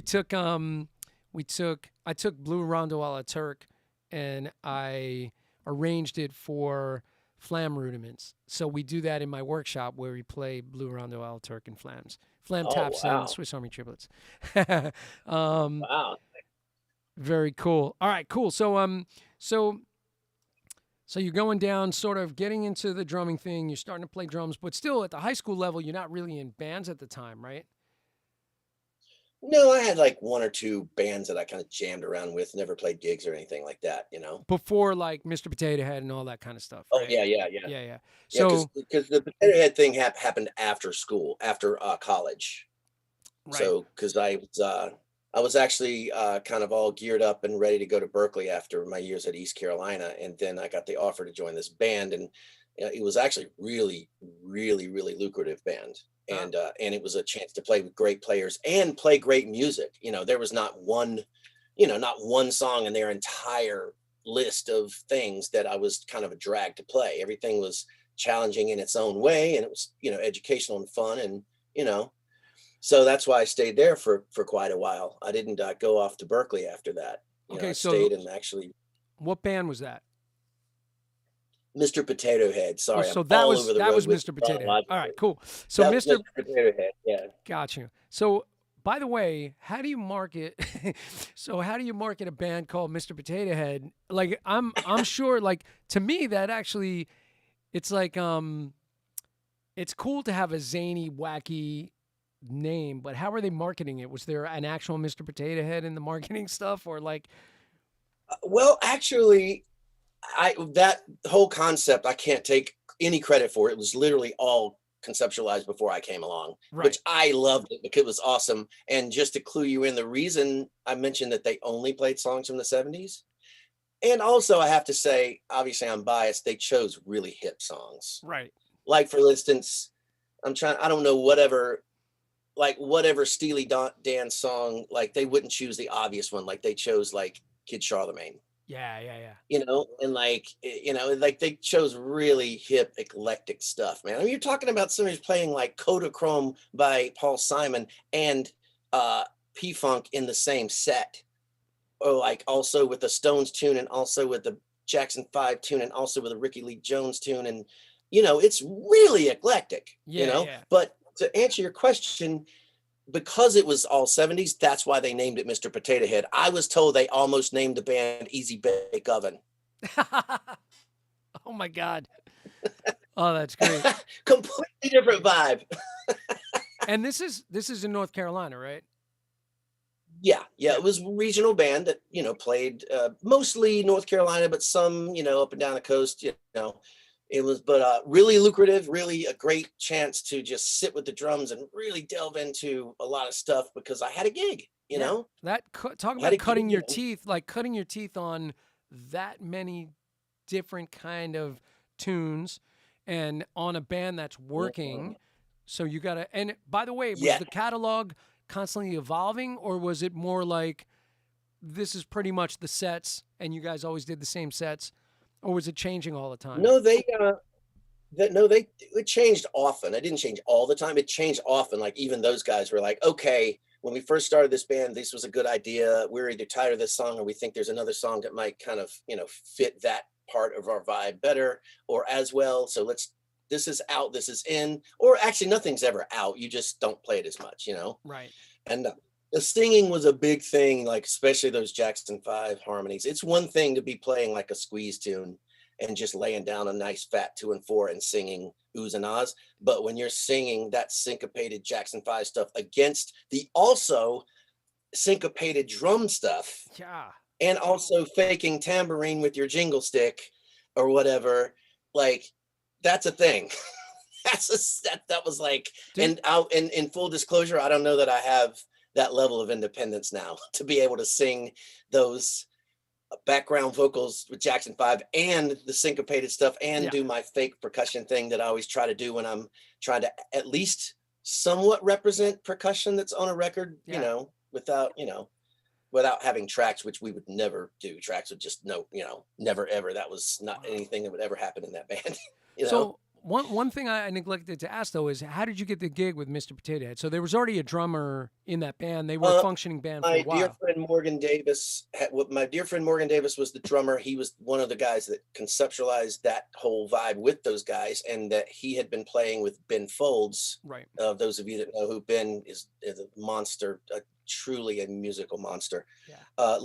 He's from North Carolina, lived in North Carolina right down the street, like he was like in Greensboro or something.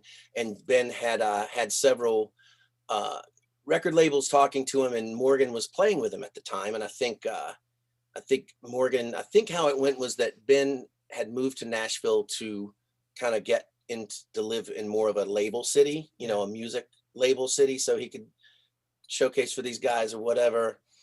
I'm sure if Ben heard me say that, he would hate that term showcase. He would just bitterly hate that term. I don't think he ever really showcased. His thing was like, look, I'll sit down and play music. Yeah. If you guys from RCA would like to hear it, be there. Exactly. But to answer your question, Morgan was such a generous guy. And he's one of the first guys that actually talked to me about pop drumming with some sort of reverence and, look, this is a thing that's, this pop music is not a monolith. Pop drumming isn't a monolith. There is millions of different awesome things that are inside pop music, and so he kind of groomed me for it. Like I joined the band after he left it, because I knew the guys already, and I had played in a side project with the bass player who was also a killing singer, talking about somebody playing ridiculous Jocko level bass and singing. It was insane, Wow. you know? But yeah, to answer your question, that's how I ended up there. So and, you and learned. it was a great education. Yeah. It was like the point you made is so important. I can say without a doubt that even though I loved all that music, there's no way I would have just randomly chosen those tunes and shedded those parts the way I did, unless I had a gig in which to do them on. Yeah. That's the thing, you know. So you really don't know if you're functioning that way unless you're playing it with a band for music, not for exercise, not for education, not for dry academia, because you've got to play music for human beings that want to enjoy themselves and, you know, groove and, you know, listen to music, you know. Plus you're playing with people that have integrity and want to bring it to the table, where this is what's on the record. So we're going to play what's there. Yeah.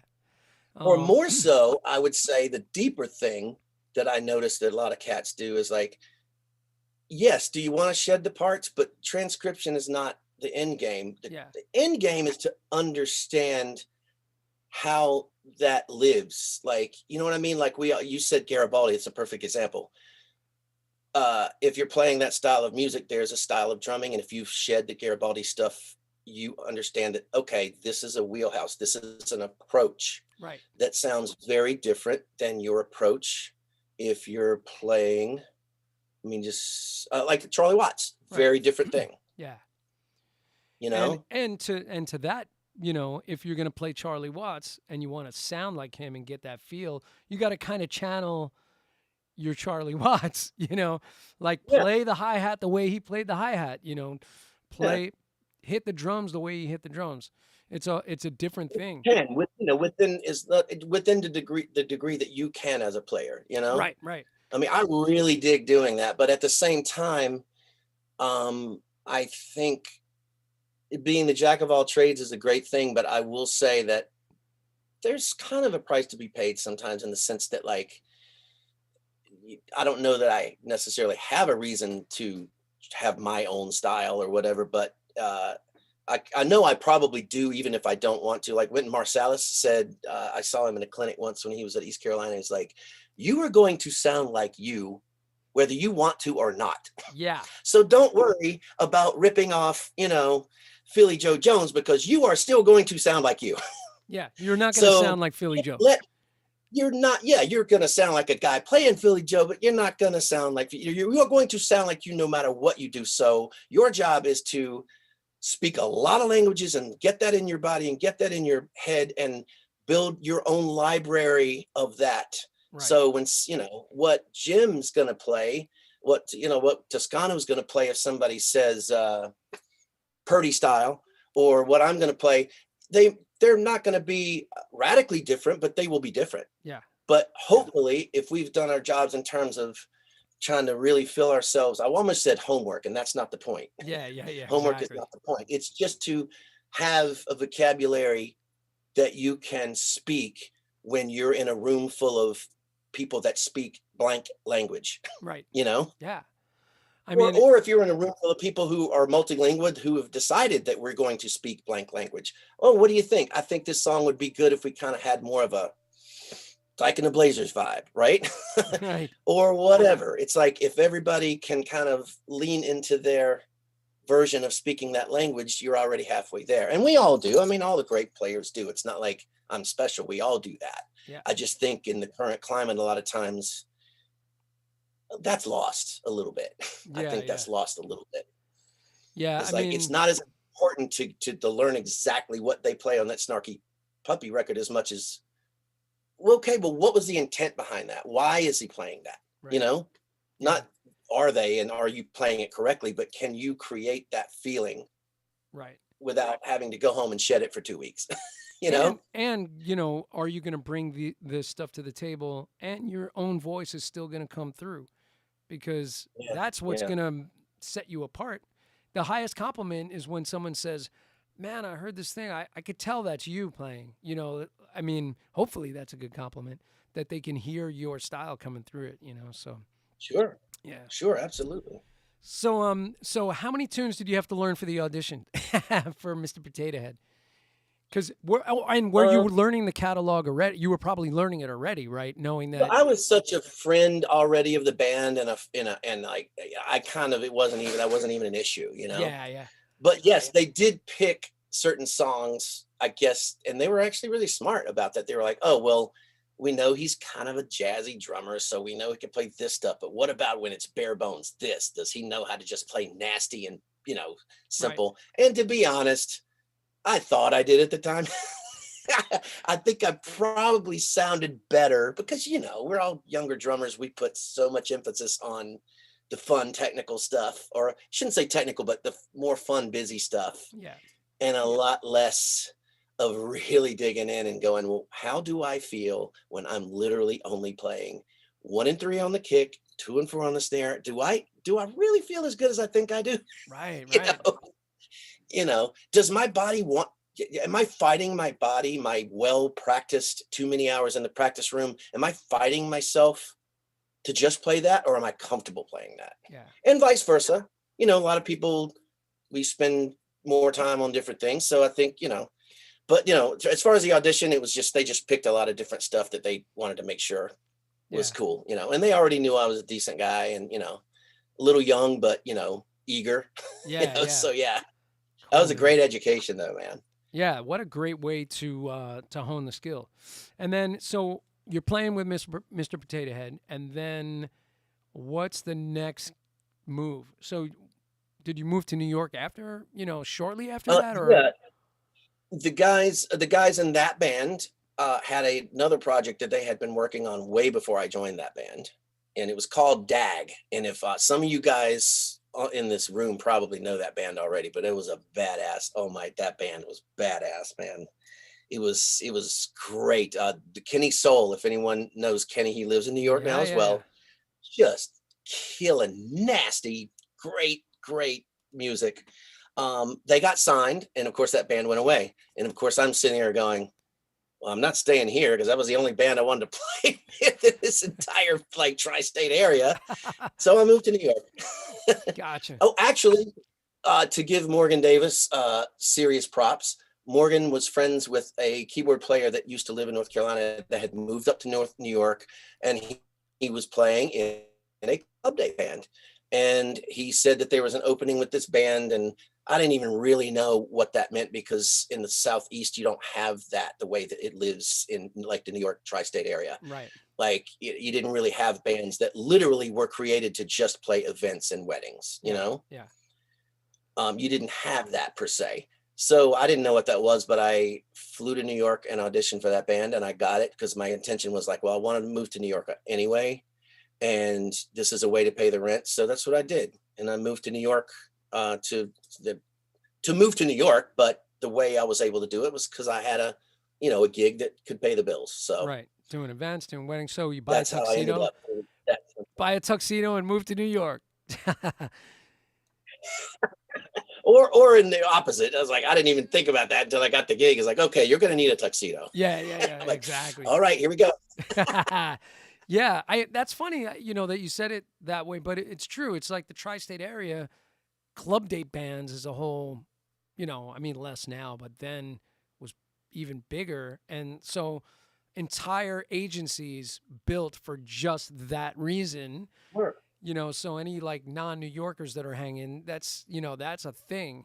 Multiple bands out of one, office that are booking all the time, all over the place. And those gigs that we talk about, Brian and I were talking about, Brian Dunn, about screamers, where you have just, everybody, no one's ever played together before. You got a band leader who was selling a different lineup of people on a showcase, and then the bride and groom get to the gig and the whole band is different. And, they noticed that the female singer that was a nice African-American lady on the showcase is not there. And it's, this chick with blonde hair, and they're going where's the girl that was on the showcase? And so the bride and groom are screaming. The band is screaming, trying to yell direction back to the band that's never played together before. Yeah. So I got to tell you, some of my funniest things I've ever witnessed in my life happened on those gigs, man. I mean, just outrageous, and without getting too deep into it, saw some mobster shit, man, Yeah. see some, also speaking of culturally, I don't think people that grow up in the tri-state area understand that. Like when I live in New Orleans, man, there's no such thing as that. Because culturally speaking, when you have a wedding, like up here, it's more kind of like, well, it's not a real wedding unless you have like 150 people and a 5-course meal. Yeah. That's just not how every wedding is. And like New Orleans, for instance, obviously culturally speaking, they don't care about having a band that's going to play everything from Shania Twain to disco. They're like, what are you talking about? We're having Rebirth play the wedding. Right. Are you serious? Or we're going to have my favorite brass band, Yeah. We're going to have these guys play. We're not going to have, what are you talking? What's a club date band? Never heard of it. Right. And it's also, I think, outside of music culturally, it's not that big of a thing in other areas necessarily, where it's like, we must have a huge party and there must be a live band and, it must be a $250,000, proposition for my daughter's wedding. Yeah. So, but hey, say what you will. Thank God for them, because they paid, that paid my rent. It allowed me to live while I met people and played jingles and played jazz trio gigs and all of these things that I couldn't have done there. Right. I was able to go see a legit African band if I wanted to, or legit salsa, or, I could go see everything that, that you can't see in those culture areas where that's just not part of the culture, Yeah. Speaking of which too, also, you're on these jobs and some of these gigs, like where there's different horn players coming through or different bass players coming through, like Mike Pope, for instance, right? So like I'm on a club date and Mike Pope's playing bass, and then you're like, oh my God, like a month later I see him with Chick Corea. You're like, you get a chance to play with so many great players. I was on a streamer, a crazy Israeli club date. We were playing with some heavy Israeli musicians and then like just an American rhythm section and some horns. And Tom Bones Malone is playing trombone from Zappa's band. And I'm like, hey, Tom. I'm like, what are you doing on this gig? He goes, same thing you're doing, making money. I was like, that's true. That's right.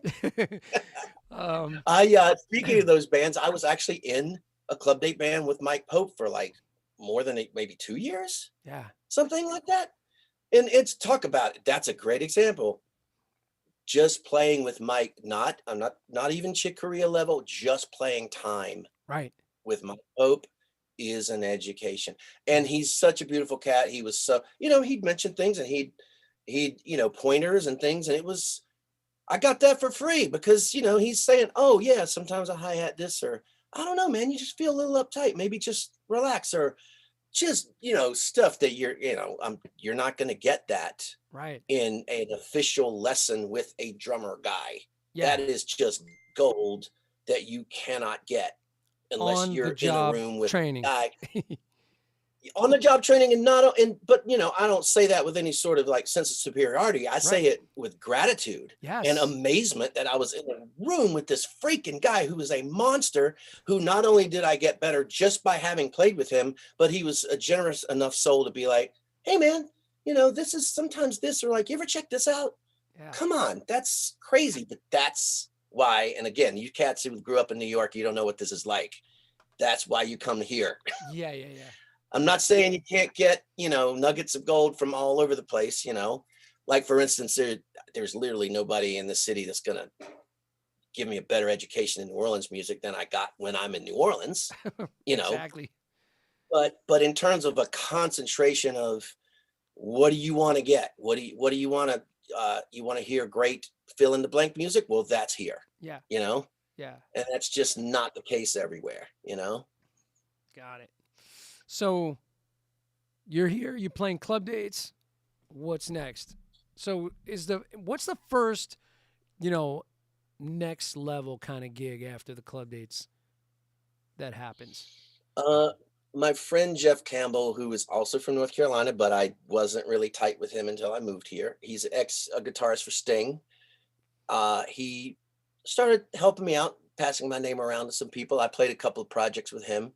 And a lot of those type things ended up being, I was recording for that artist. So I would record for Hallie DeVester, and I would record for Ruth Gerson. Actually, my first time I ever played on national television was with an artist named Ruth Gerson that I met through my friend Jeff Campbell, and she was garnering a lot of attention and and she ended up on Conan O'Brien. It's like, so again, that wasn't going to happen in North Carolina, but started doing things like that.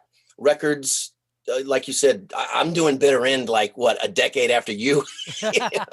I'm like 10 years older than you, and I'm finally playing at the Bitter End, when I'm like what, 27 years old or something, 26, whatever. And don't worry, you didn't miss anything. Doing gigs like that.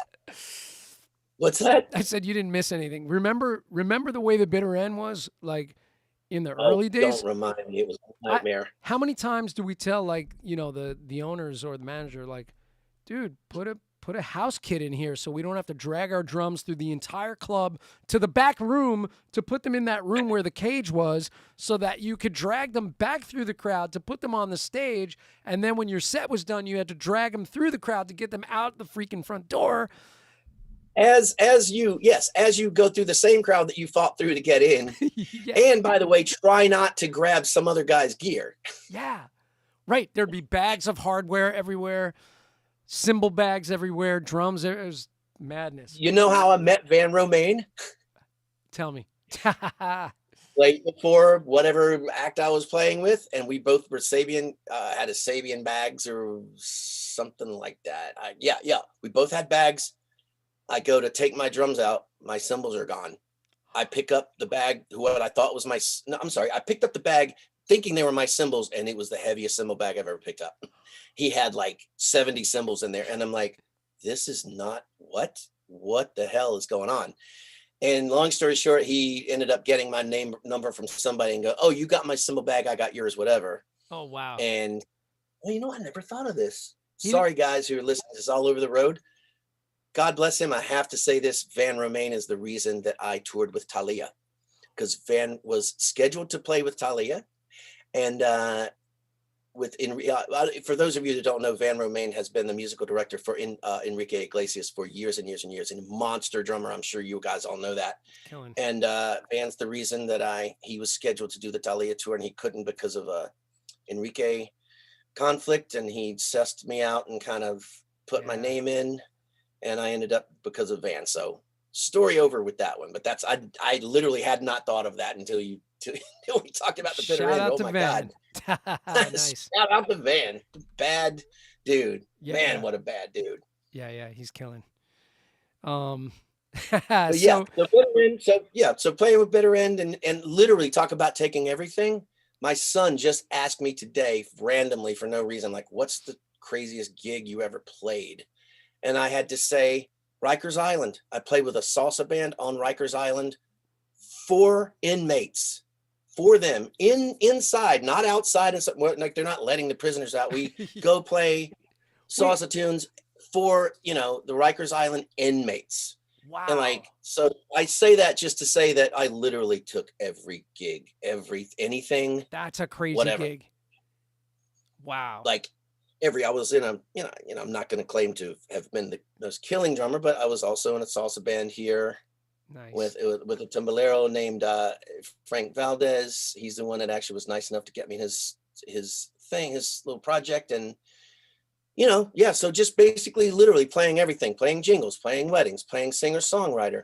Eventually got recommended again from Jeff Campbell to sub on Broadway on Saturday Night Fever for Chris Parker. Oh, okay. And that's when that whole thing started. I started getting much better gigs. Yeah. And, when I say better, we were talking about just, a little more professional in terms of you're treated like a professional. You're paid like a professional. You're treated with a lot of respect. Right. Not that I ever did that many gigs that I was disrespected, but, we all know how it feels, right? Yeah. And so that's when all that started happening. And then was Regina Spektor like the first sort of touring thing that you got?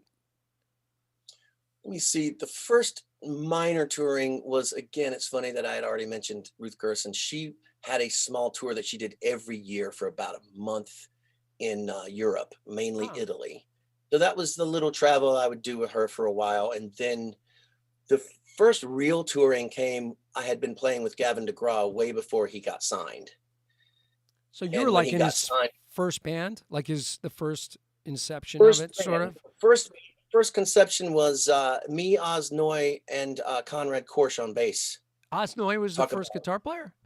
Talk about stumbling. Yeah, because I knew Oz from some other projects I had played with him in, and Oz was the MD at the time, believe it or not. I know Ah, people do not think of Oz that way, but he was the no. MD for Gavin DeGraw, and he asked Conrad and I to be the rhythm section, and we played with him all over the place for good while before he got signed. So to fast forward, the real touring started. I was lucky enough to be busy with a lot of Broadway shows and a lot of subbing, by the way, Right. subbing Broadway shows and doing sessions and jingles and whatever. And that came up that like, okay, Gavin's record's doing well enough that he's touring now. And they asked me to join the band because I'm sure it's no surprise that anybody is listening. It's like when he got signed, the label insisted on using musicians that the producer decided upon, which Right. I did play on the record as it was released as a double album. His first record, for anybody that doesn't know, is called Chariot, but Right. the official full release was called Chariot Stripped. Oh. And the studio one was done by Jerry Warrenker, and the acoustic side that we had done at Baby Monster was his regular band. Oh, okay, Playing that stuff. So it was one of those asterisk things, like I was on the record, but kind of not what you heard on the radio, kind of weirdness, cool. Okay. But yeah, to answer the touring question, that's when that happened, Okay. and I toured for like 2 years with Gavin. Wow. Like he was like, like we were home maybe what, a couple of days out of the month. He was touring hard, like Yeah. really hard. Was it mostly like in the beginning? It was mostly sort of opening slots before he kind of did headlining stuff. Well, you know how those touring things happen. A lot of times he would be the main act. It would just be the show itself was a somewhat smaller show, Yeah. Yeah. Yep. So he wasn't to the point where he was headlining arenas at that point. Yeah. Yeah. And we did do, we opened for like really big acts. We, opened for like Dave Matthews, all kinds of, great experiences like that, Nice. and that's when I played a lot of television again, which was, which is kind of, that was scary. So in the beginning with that, I mean, so did the vibe of it change? Like when you first started playing with him, was it a little like more singer-songwriter, lighter? And then Absolutely. I kind of read that like Gavin really wanted to make this a little more hard-hitting and, to sell it to a bigger audience, right? So did it evolve in that way? I think it was much lighter in terms of like quote unquote hard hitting music, just because his showcases and his regular gig was like at his manager's club in New York. It was Right. a much smaller place. And I think I'm not sure the processes he went through. I think we were kind of forced to play it more of a singer-songwriter way. Cause as you know, it's like, if you're representing music in a smaller room, it doesn't do anybody any favors to play it harder or louder, or maybe in a harder, different style than it really needs to be, Yeah. And they also hadn't really formed fully in terms of like, well, this song is about this and it should have this kind of vibe, and this one's got a little more of an edgy vibe, and it hadn't really done. You know what? Is it possible to go to the chat room for a second? Because Yeah. I have an alarm that's going off in here that I need to turn off. Sorry, Yeah, guys. no problem, man. It's going on. I don't know if you guys can hear it.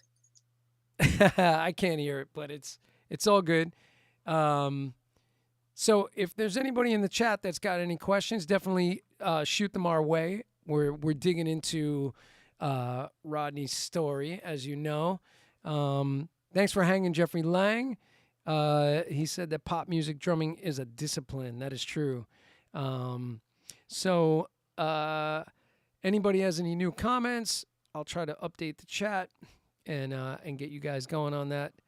And yeah, man. And we're going to get into sort of how the Avril gig started in just a moment. Let's see. Anybody else in here in the chat that I missed? Lost in peace, Steve. No. Any questions? I'll Sorry definitely about field that. them. No, it's all good. It's all good. So so doesn't Gavin and his brother own a club in the city, or they did? They did. They owned the National Underground. Yeah, I remember playing that room with songwriters. Really? Yeah, yeah. Was it upstairs or downstairs? I'm trying to remember. I think both. I've done both. Downstairs was It weird, was like right? it was, yeah, it was a little weirder. It was a little weirder. And upstairs, it was your basic bar gig. Yeah, Actually, yeah. we played the second time I toured with him with a smaller band, me and Tony Tino, and we played there as a trio at his club for a while just to play, just to have fun. Gavin would come and like sit in sometimes, of course, or whatever. Oh, cool. But yeah, I forgot about that. They actually moved that club to Nashville. Oh, really? Yeah, they closed it here when they moved to Nashville. He lives in Nashville now. Yeah. And did they name it the So same thing? Is it National Underground there? I think they did. I believe they did. Oh, cool. It's a good name. I mean, Yeah, it is. It's a great especially name. since they had a room that was underground. Literally underground, right? So from the Gavin gig, did you guys ever open for Avril on the Gavin gig? That's actually how I met Avril. Oh.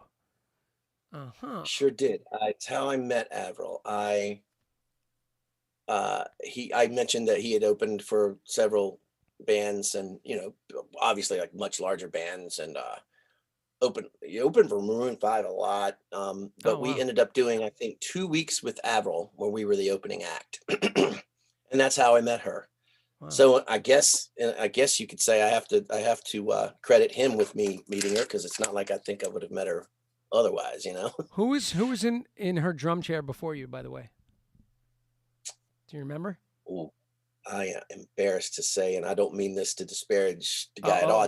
I don't remember. I do not remember. I was the drummer you were there a technically long time. Last time I spoke to her, like, I'm still her drummer, but I saw you when my daughter. What's that? I saw you with her when my daughter was like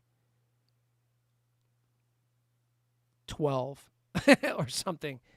Did I know that you were there? Did you like hit me up or anything? I didn't know. I should have. Oh, you sure should have. Come on. And the funny thing is, she played drums.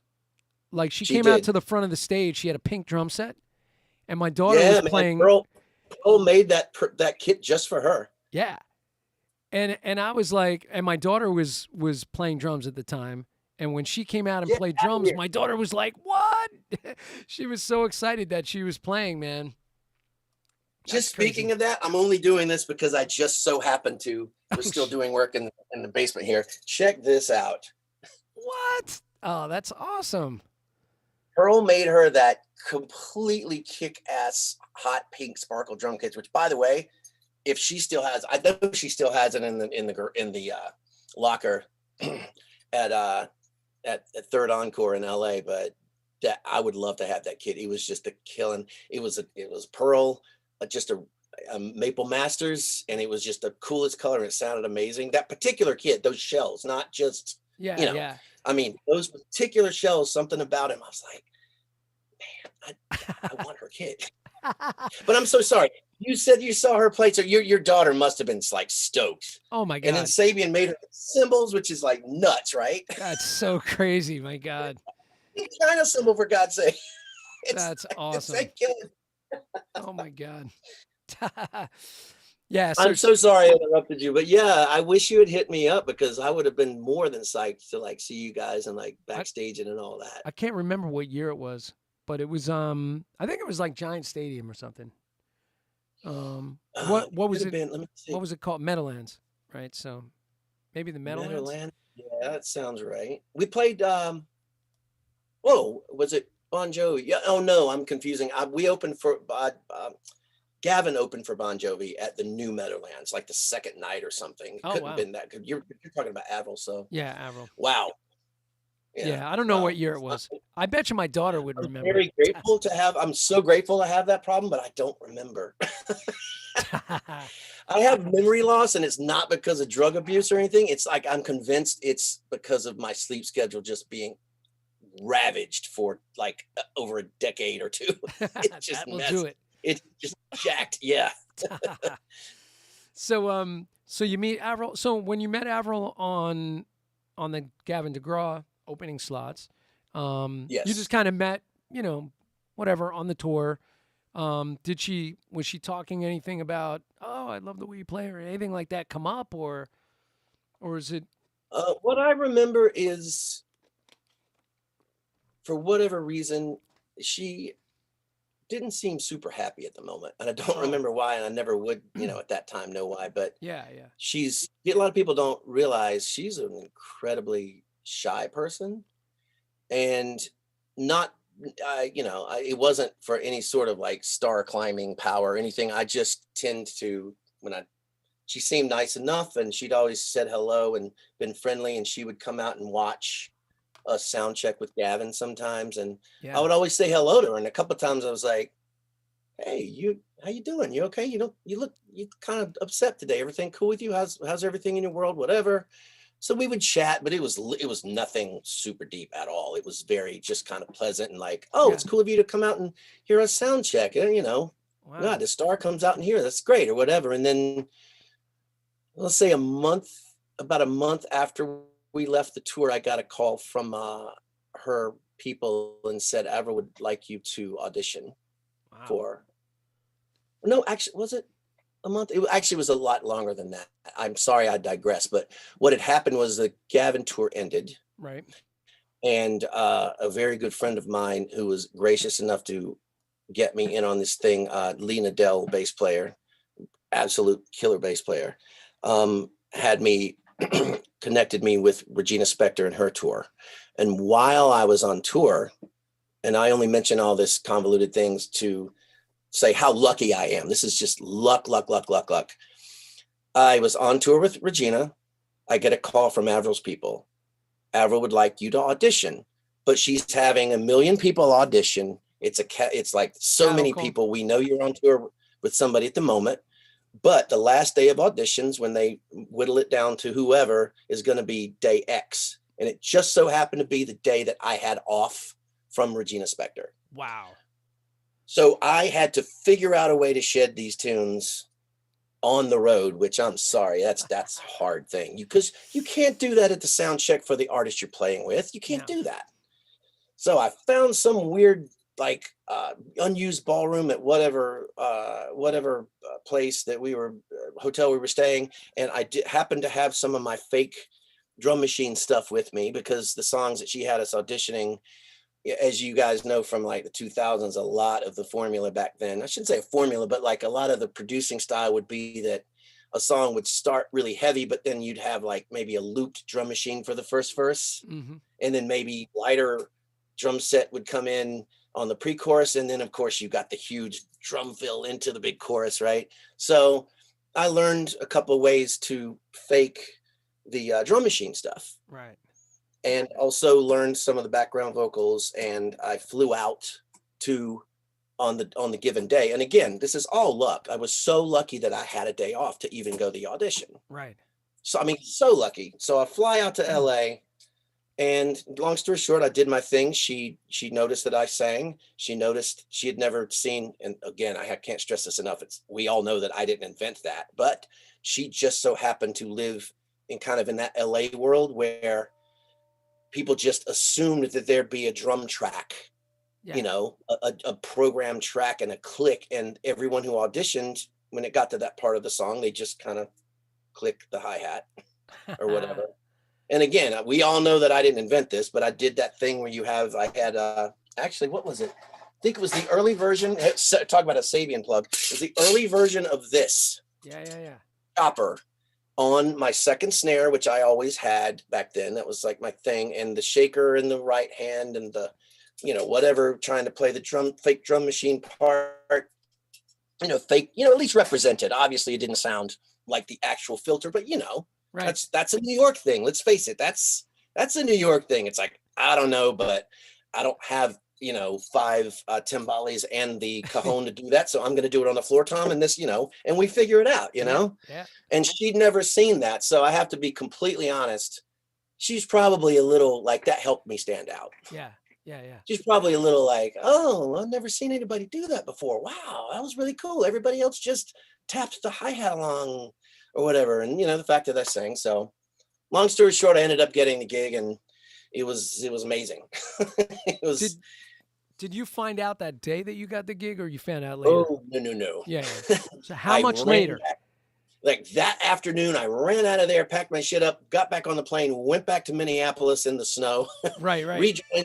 rejoined the Regina tour. The Regina tour ended. I still hadn't heard anything from Avril. I just told my wife, I was like, well, she was my girlfriend at the time. I said, well, that was cool. I mean, I got called for it. That's fine. I guess I didn't get it. And then of course I did. And the Regina tour had ended, I think, but it was a long time. It was a good while. Yeah. So before, you kind of reserved to that. Yeah, this may not happen then. Yeah, it was a long time, even after they told me I had the gig. And then I went out on another tour actually with Gavin DeGraw after that. And I found out like on the Gavin DeGraw tour when we were going to begin with Avril. Okay. And with her thing, like, did you learn a lot of the catalog? Like, how much did you have to learn for that audition? Was it specific tunes, or was it kind of like, I better know? Okay. She willed it down to, I think it was 4 songs, maybe. Okay. I think it was 3 songs. That makes it easier, because I've heard of auditions where it's like they don't want to tell you what to know. You better know their catalog, like a lot of the catalog. Yeah, that's a little weird to me. I think if you're kind of a legacy band or whatever, maybe that's kind of a rite of passage. I don't know. I mean, it doesn't make a lot of sense to me to get a guy, like, wouldn't you rather hear what the guy can bring when, he can focus all his energy into, so I'm going to spread my energy over, 700 songs. Yeah, exactly. Or 50, as opposed to learning 4 or 5 or 6 really well. I don't know. It's like, good luck. I can see value in certain bands, certainly not a pop tour, but I can't see a value in certain bands where they're like, well, we also need somebody that can learn things quickly because we like to play stuff from our old catalog, whatever. Yeah. But no, for her audition, it was specifically these 3 or 4 songs, cool. And they were like different tempos and different feels. And here's a good point. Here's a good time to mention, I did not grow up playing pop punk. Right. Did not in any way, shape, or form. Never. I just so happened to have done a project about 9 months prior that was written specifically in that pop punk style. Oh. And I had shedded it a little bit. And I was like, I remember while I was shedding it on this other gig, it was actually a British chick that was kind of in a Avril vibe. And I remember thinking, I don't play this. I don't have this style in my body at all. Wow. I don't have it in my musical history. I mean, I had it in the sense that I heard Blink 182 just like everybody else did on the radio. Right. But I didn't have it in my bones, Yeah. And that particular record, ironically, had like 2 or 3 really fast pop punk things. That was one of the tunes I had to audition on. But I can't stress enough, everybody thinks of Avril as this pop punk thing. Man, 90% is just great pop songs. They're not pop punk. Right. Skater Boy, when you listen to it, it's not super fast. Right. It's a medium tempo, medium up rock, and it has this badass, almost James Brownish breakdown on the last verse, So it's really a pop gig. People kind of think, oh man, pop, it must be, play it like, man, I had to shed that stuff like crazy because it just didn't come naturally to me. It just didn't. Right. I shedded it like crazy. Again, I had to get rid of all my kind of drum guy, hipster thing and go, this stuff moves like this. Ups and downs, no syncopation. You don't break up the fills between the foot and the hands. It's all, right. It's all up and down, and I'm not even claiming to have become a master at it, but I worked really hard to realize before that tour started or before that audition started, is like, you're going to have to nail this stuff because fans of hers are going to know the difference. Yeah. And her husband at the time, Derek Whibley, from Sum 41, he damn sure knew it because they were the kings of that stuff. Yeah, and I wasn't about to go in front of her new husband who had her ear and go, yeah, this guy doesn't know how to play this stuff. Right. Oh my God. Could you imagine? Yes. Yeah. So it was ironic because, a lot of, I'd say more hipster drummer types, we don't think of that music as something we need to have in our wheelhouse. And let's face it, a lot of times we don't, but it is a thing. Yeah. It is a real thing, and it is so diametrically opposed, you know, It lives and breathes in its own lane for sure. and it is Yeah. so outside of my studied, so to speak, my studied languages, Yeah. outside Yeah. of it. I mean, obviously I heard that music, and obviously, but it was almost like saying, well, I need you to speak English, but don't use any of these words that you normally use Yeah. to Yeah. connect. Don't use it. Don't use those. Only use the big words, and only Right. use the really loud words. And don't, you know what I'm saying? Yeah. Oh my It's God. like, That's a great way to say it. like, hey, those ghost notes that you use to make all the no, you don't play those. It's a binary. You're either playing on 10 or you're not playing. Yeah. Yeah. Period. So let me ask you this: how much preparation before tour happened with the band? With the band. My personal preparation was insane because I knew that I didn't Yeah. have that music. And I think we rehearsed for definitely 2 or 3 weeks, if not a month. Okay. And then before that, But that's because your own preparation, you had some time, right? So you were putting it together. yeah, especially that stuff. I mean, Yeah. this is a great time to mention that I had to learn some really great parts for some really great drummers. Like a lot of people don't know that one of Avril's big hits was Kenny Aronoff, or two of them were actually Kenny Aronoff. Really? That song, "My Happy Ending," Yeah. that's Kenny Aronoff. Oh And when man. you listen to that drum track, man, that is not pop punk. That is some serious. I know a lot of people don't think of Kenny when they think of this stuff.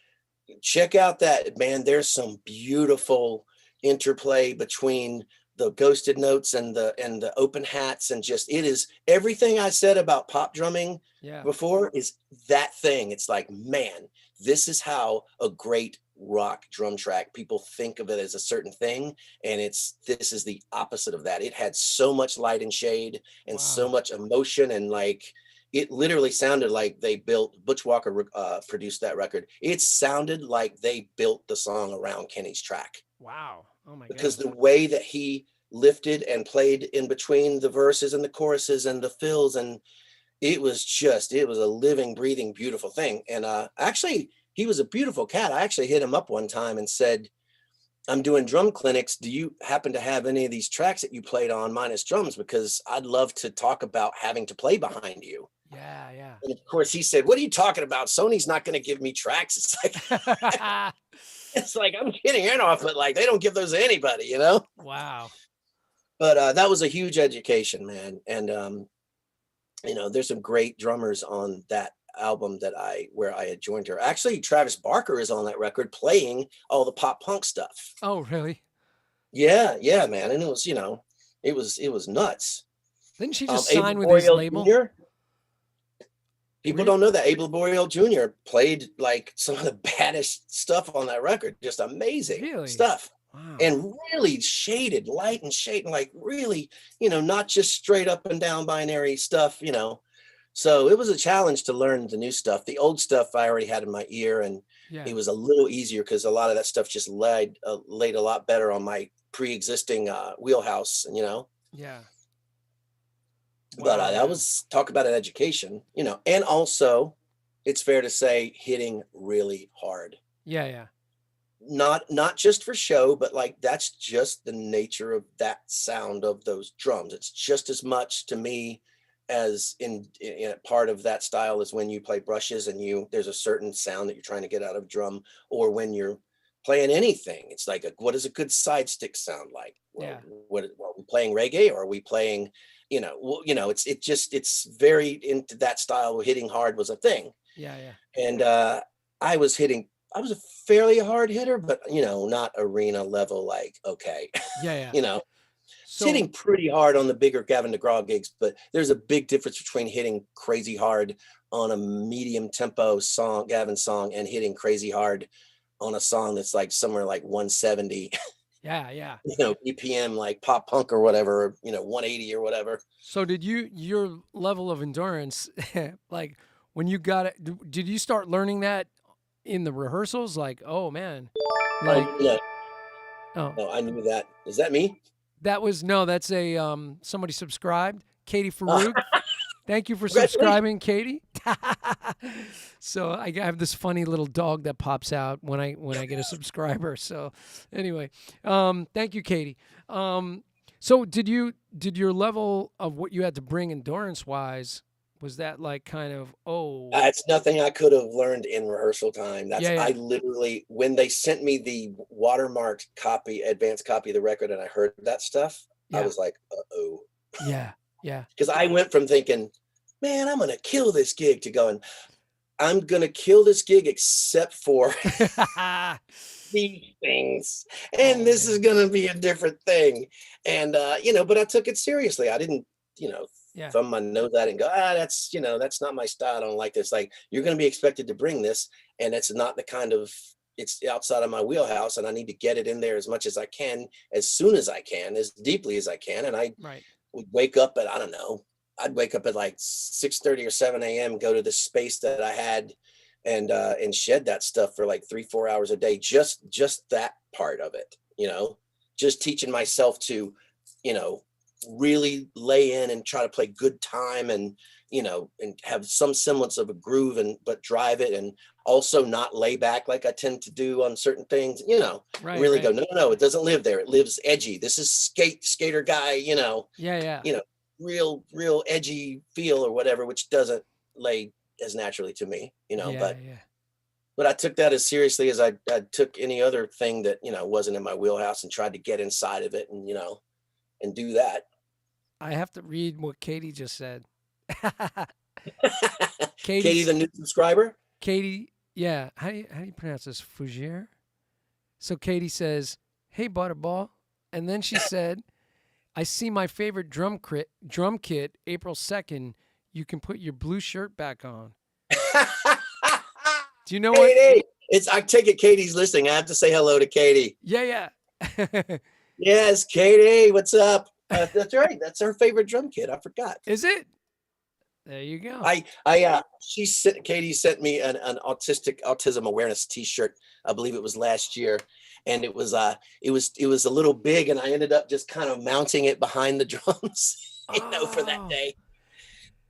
Katie, now it just hit me because when I saw your name, I'm going like, that looks familiar. You just friended me today on some social platforms. So Katie, thanks for subscribing and thanks for chiming in about the blue drums. Awesome to have you here, Katie. That was cool. It just hit me. It just all came together. Katie and I go way back. Awesome, man. Wow, that's so funny. So, all right. So now you're heading out on tour with Avril. You're still in shock because the endurance level is going to be massive. And then Yes. what are those gigs like now? Like headlining on her tour, it's a little bit bigger level than the Gavin stuff, right? I mean, you opened for Avril, so worlds apart. It was worlds apart because she was just. She's world famous. yeah. I mean, and that's not a cut against Gavin. It's just tcertain musics intend to appeal to Chinese culture as well as South American culture, and plus let's face it, she'd had two huge records before, so her music was everywhere. So yes, it was a shock, and I do have to say our very first show that we ever did was a full hour concert for Canadian television. Wow. That was taped in real time, and I thought I was going to die because I was like, I don't even get to do like 5-show little gigs to warm up to this. I've got to do, Boom. It was a thing. Whoa. Wow. So now, and then like as far as the larger venues, now like being the headliner on that, like when you did the thing with Gavin, like when you opened for her, let's say, you're kind of only having a piece of the stage. Now you guys are the whole kit and caboodle. Yeah. So how did that feel like your first time? It was a little nuts because I'm like way up in a different area code with the with the video screens, and she had dancers at the time, and it was right. I'm not gonna lie, it was cool as long as I think you do your musical homework and I have that weird personality where I can't enjoy it unless I feel like I earned it. Yeah. And I had done work that I never foresaw doing. Yeah. And I worked crazy hard, and I got there. I felt like it was really enjoyable because of that. Because I was like, hey, you know what? I did some unexpected work to get here, and this is fun, and I threw myself into it. Obviously, to the point where I was like, hey, this music sounds a certain way, and her look is this for the record. I'm gonna go spike my hair and like dye it red and the whole 9 yards, because it was kind of fun. And at that point, I felt like, hey, man, do the whole thing, Yeah, man. Yeah. Like if I was playing with the most famous bop player I'd ever met, and I had like somehow by some grace of God earned that, I would be like, yeah, man, I'm wearing a 3-piece suit. Yeah, exactly. Yeah, I am. I'm going to Brooks Brothers today. I'm going to be that guy. I'm going to live this role, Exactly. and it was the same thing for her. Yeah. I think to a degree, I don't think you necessarily have to take it to the crazy, like funny theatrical level that I did or that we did. But I think there's definitely something to be said for, look, we're here to play music, and it's not a beauty contest, and it's not a fashion contest, and screw all that. But I also think there's something to be said for going, I'm trying to be this and project this to the audience on all fronts. Right. You know what I mean? Like Pat Metheny is famous for going like, I just wear whatever I wear. That's not what's important. Right. And, but that's Pat Metheny. And what, Yeah. as far as I'm concerned, Pat Metheny can get on stage with 3 rocks and I'm going. That's right. But I think it's kind of fun to, not just fun. I think it is a part, especially, let's face it, pop music. Yeah. That's not to say that, you should necessarily, be jive and just kind of get over on the look thing, but it's part of it, It is. And I had a great time with it. It was fun, it was wacky. It was hilarious. I thought it was like my 3.5-year-old son at the time was just like, Dad, you're like, couldn't talk it at the time. You could tell he just looked at me like, something's different about you. I don't know what it is. Yeah. Wow, man.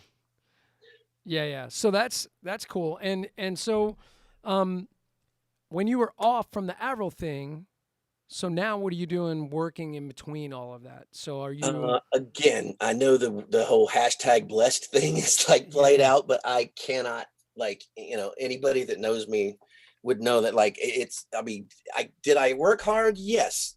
Everybody works hard, but I got lucky then that I ended up back on tour with Gavin after 2 years of touring with Avril. Wow. We did. So to back up a hair, once I started touring with Gavin, it was like 2 solid years with Gavin. It was nuts. Then sometime around that time, I did the Regina Spektor tour. Yep. I believe. And then the Avril thing happened. And then it was a very long time.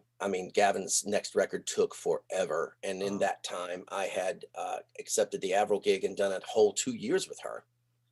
And like around, I think it was 2008, Gavin had done another record and was going out and touring with a smaller version. I think the record was called Free, and it was intentionally stripped down, to like not as much production. And he wanted to really lean on that. I don't think he was super happy with how really produced that first record was. Yeah. But in retrospect, all of our 2021 ears, we would listen back to that record now and go, overproduced.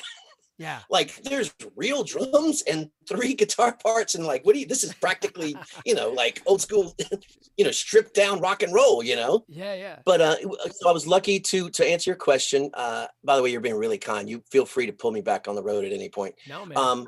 I got really lucky, went back out on the road with Gavin. And I think, what was that? Maybe a year or so at that point. And then there were a couple, I think at that point, and then I was back out on the road with Avril for the next record. Right. So I was really lucky there for a while. It was like Gavin, Regina, Avril, Gavin again, Avril again. It's amazing, like timing wise, that was working out, It was, like I said, there's never been a bigger break in my life. That very first break where I get the call and they go, you need to audition. What day is it? It's the 17th. Yeah, that's the only day I could do it anyway, because I'm on tour. Yeah. So I was just so lucky. Whatever comes up for me now, like we're all suffering through the COVID thing. I think I'd mentioned my Broadway show, Mrs. Doubtfire's on a 9-week hiatus. Right. Things like that happen. How can I complain? I mean, I've been so lucky Yeah. to have these things to happen for me in such a cool, timely manner. Like I'm hardly going to bitch and moan, that I didn't get, but my show's holding me up or something bad happened to my career because of external forces. I'm like, dude, you've had a lot of luck. Like you need to just relax and not complain about anything, But you worked hard. You made contacts. You made lasting contacts because you worked hard. And luckily, timing-wise, things lined up. But I think, as who said this? Rob Deerdeck said, the harder you work, the luckier you get. So it's like, there's a lot of truth to that. There is a lot of truth to that. I think knowing what I know now, there is a lot of truth to that, but I wouldn't want to do a disservice to the freaking so many drummers I know that work insanely hard and are insanely good that don't get the breaks I got. And I just it's not that I want to, because I mean, I understand where that quote comes from.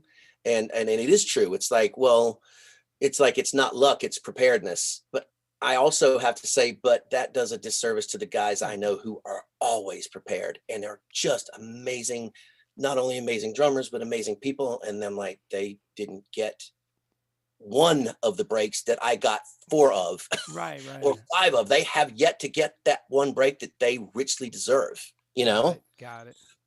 So, don't take that as me like swatting down the quote, because it's great. Not at all. Like, man, it's just, I also have to realize yeah, but what about the guys who have always been prepared and come on, That's true. That's true. Well, or I have to say, and I'm not saying this to be woke, but what about the women I know that are great drummers that nobody was necessarily anti-woman. They just never imagined a drum girl in that drum chair. And somehow that meant that they didn't, Yeah. It's, or I'll just go ahead and say it. I've noticed a definite, how many Black drummers I knew that could blow me off, African Americans that are just killing drummers that didn't get that break because, I don't know, because we don't think of, I'm just using this as an example. Like maybe it's because, this is pop punk and we don't think of that way or whatever, which by the way is emphatically not the case with Avril's band, because Al Berry, who was actually Chuck Berry's nephew,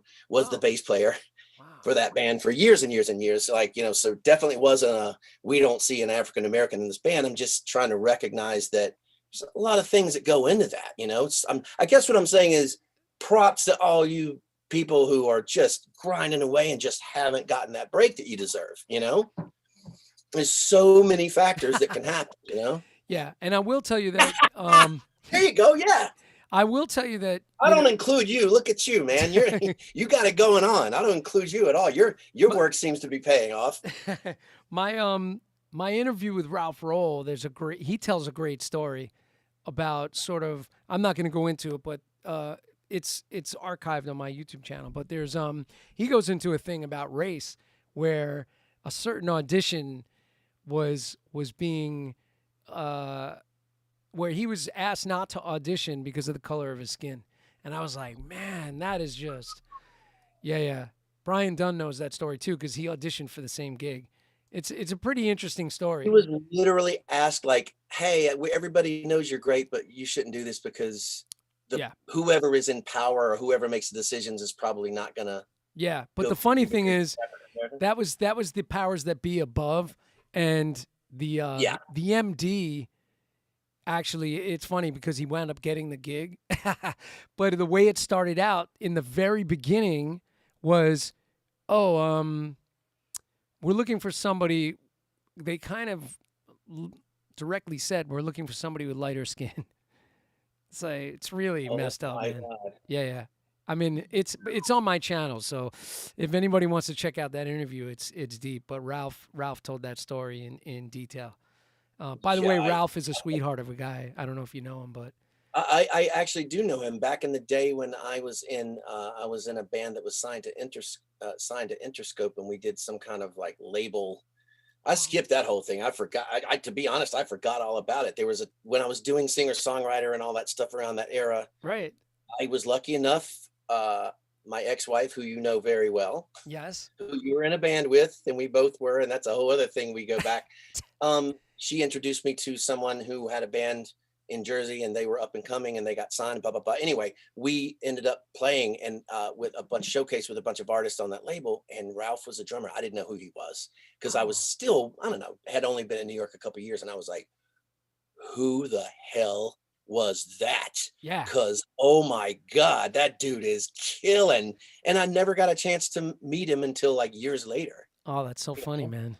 Yeah, but he's killing, man. Like Yeah, and such a sweet guy, like insanely sweet, you know? Yeah, and we have to give him a shout out to. He has a cookie company called Soul Snacks.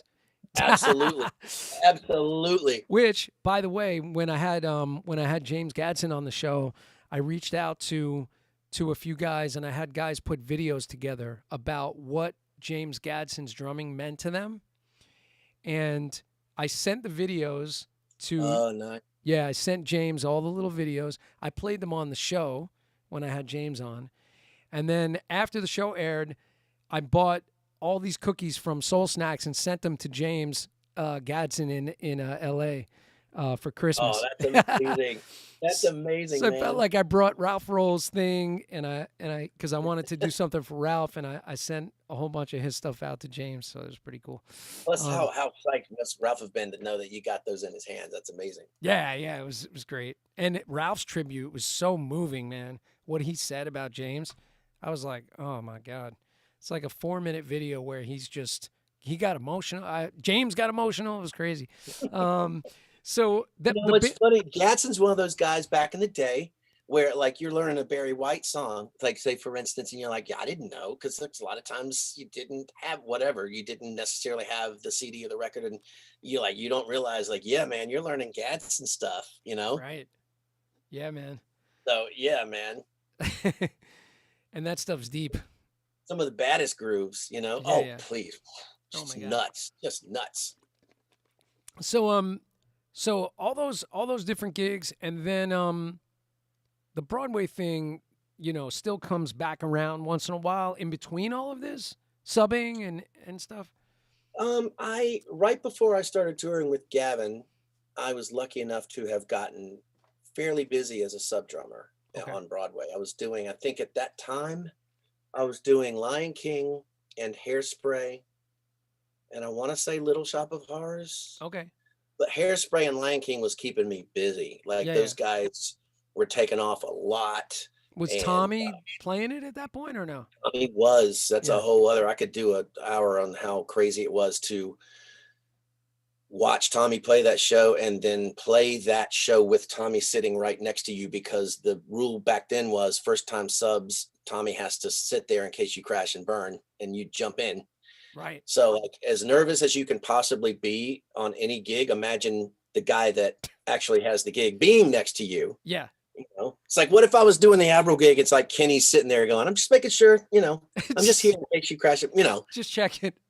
And having Tommy, after a while, having been approved as a sub, having Tommy up there conducting as you're playing, and you're, totally mutilating his beautiful parts because nobody can play them like oh my God. Yeah.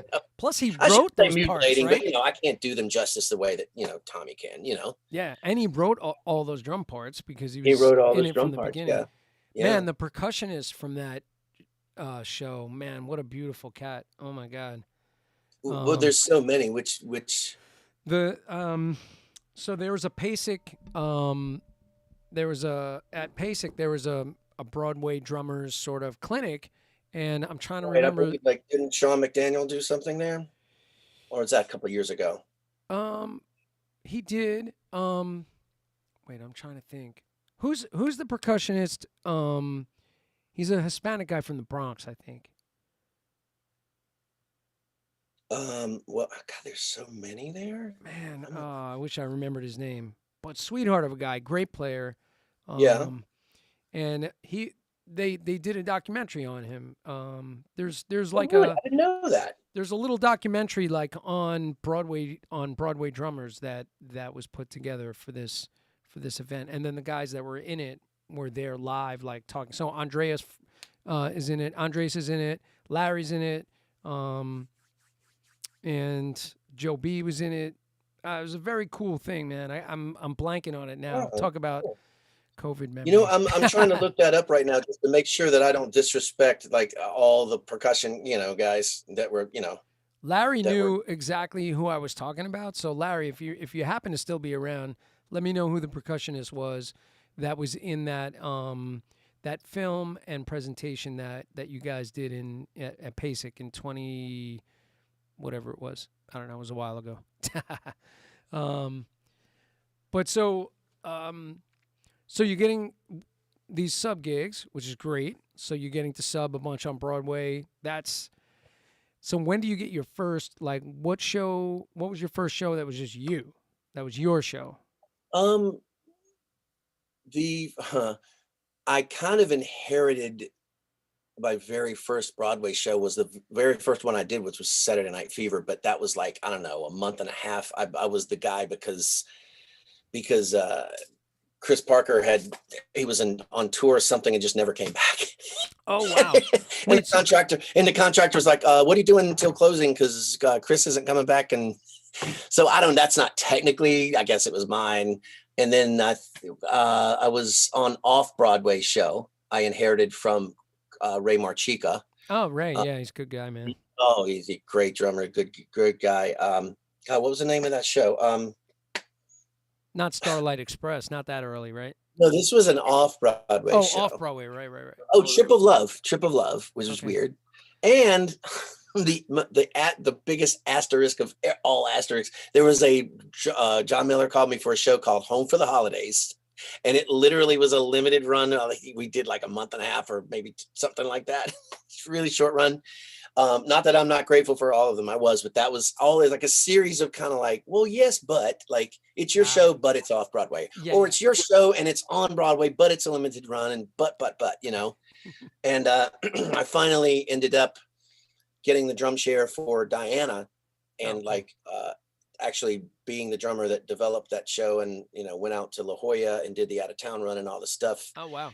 And I'll skip which by the way, I have to big shout out to Larry Lelly, who recommended me for that show. Talk about shout outs of all shout outs, like recommended me for that show to the musical director, or I should say the musical supervisor and musical director, Ian Eisendrath, to go out there and do that.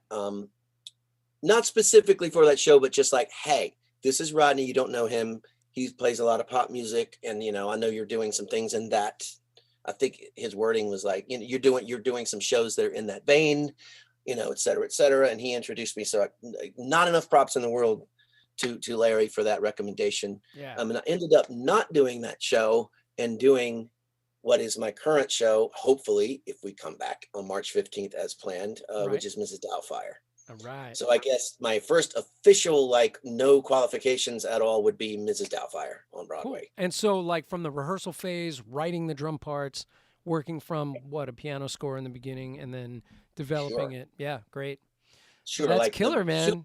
Which is way different than just learning a pre-existing book, when you're there for the development phase, which is long, Yeah. A lot of ins and outs, a whole lot of, whole different level of, I keep talking about speaking a different language. When you're part of the creative phase, depending on who the creative team is and who's writing the music and who's directing you, that is talk about a serious adjustment of language. Yeah. Because without getting too deeply into it, and I've been involved in the creative aspect of several shows, and with very, very different mentalities. And let me just say this, it's not a given in that world that the person that is responsible for you playing drum parts is necessarily comes from the sensibilities that I just take for granted from everyone. All musicians, whether they be a bass player or a singer or whoever, the references are not the same depending on who you're talking about. I tell you who was zero problem developing a language with was Ethan Pop. is Ethan Pop, who is the musical supervisor and orchestrator that hired me to do Mrs. Doubtfire.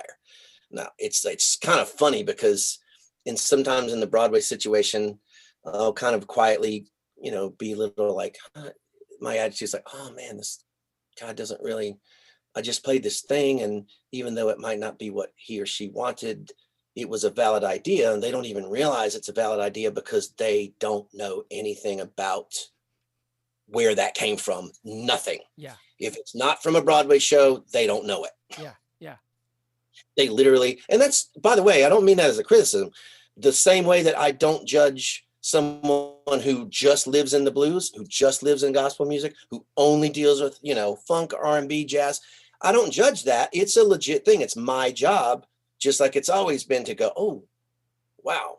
Well, I need to be aware of that. And I need to temper what I bring to the table and not attach myself too much to it. And also understand that there's a whole other aspect to this music they're writing that maybe I'm not hip to, because they're thinking big picture. Yeah. They're thinking lyrically, song attitude. They're thinking plot line, and maybe what I'm playing is a little too intense for this song or this this sentiment, or whatever, and without picking it too much apart. That was a big adjustment. That was if I had to think of the biggest two adjustments I've ever made in my life in terms of quote unquote really learning a new musical language, it would be pop punk. Not that I've never heard it, but there's a big difference between, oh yeah, I can speak that, and going, can you? Right. Is it believable when you speak it? Yeah. Same thing with that. It was like, well, now it's my job to just understand that they're different things. But getting back to Ethan, man, there's nothing I would reference generally that he wouldn't go, oh yeah. Oh, that's kind of like a Tower of Power thing. Yo, yeah, baby. Wow. Oh man, I see. Yeah, you know what, Rodney? I don't know that the Charlie Watts thing is big. Oh, actually, that's really good. You know what, dude? Kind of more of a Queen thing there. It's like, or Joe Beam, like he wrote this bossa nova once, and then he was just like, I was playing a certain thing. It's like, no, I wanted it more like a kind of a real straight up and down lackadaisical hypnotic Joe Beam thing. It's like, now I'm like, okay, this guy speaks all of those languages, all of them, and it's, but that's not always the case, No. But that's nice to have. Oh my God. But at the same time, it's ironic because I got so spoiled with the ease of communication that muscle that I just mentioned, which is, okay, if I'm going to work in this world on that level and not be just a sub, but be someone that can be trusted to create with these people. Yeah. Wow. I've been doing this a long time, and there's this other language that I won't say that I don't speak it. I speak it a lot better than the educational process I went through personally with Diana wasn't always enjoyable, but it was important. It was important to go, look, you've been building these go-to crutches your whole life, and you need to take all those away, and you need to really kind of not assume, do that Zen mind thing where you go, whatever's good is good. Don't judge it. Don't put things in a box. It is what it is, and it is, maybe it needs to be something other than all of these go-to devices that you developed your whole life, and I'm not going to lie, it's not always fun. None of us enjoy having all of our go-to devices taken away and having to start from scratch, but that's kind of what you have to do. And I'm in the process of trying to do that. But ironically, as much as I enjoy speaking with this person who has all the languages together, it's like you have to, I was kind of working on this other set of chops. Yeah. And I'm not working on them now because I'm speaking with somebody who gets it all. Like, he understands. Oh no, man, this is more of a K-pop thing. No, this is more like sing, sing, sing. And this is, this part is going to be more of a, I don't know. I'm trying to think of oh, this is more of a Ringo thing. Right. And now, so you all of a sudden that enjoyment of like, now it's easy. It's like, well, it's almost like I've gotten addicted to it not being easy. Yeah. Get the challenge. It is a challenge. It's a big one, Yeah, man. So, I mean, if you're writing the drum parts from scratch with this show, are are you making notes and then they're getting engraved by someone else? How is that going down? It happens differently on different shows. I think, But I mean, on like this for particular show.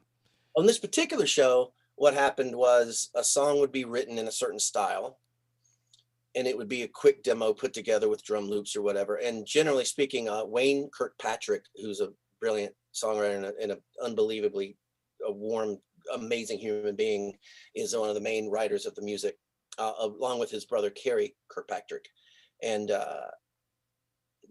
we would get a demo, and Wayne is great musician enough that even though it may not be exactly quote unquote the perfect drummer speak, you would hear the demo and go, oh yeah, I see what he means. It moves this way, it feels like this is what he's going for, and so you would get those, and then you would kind of add your own thing.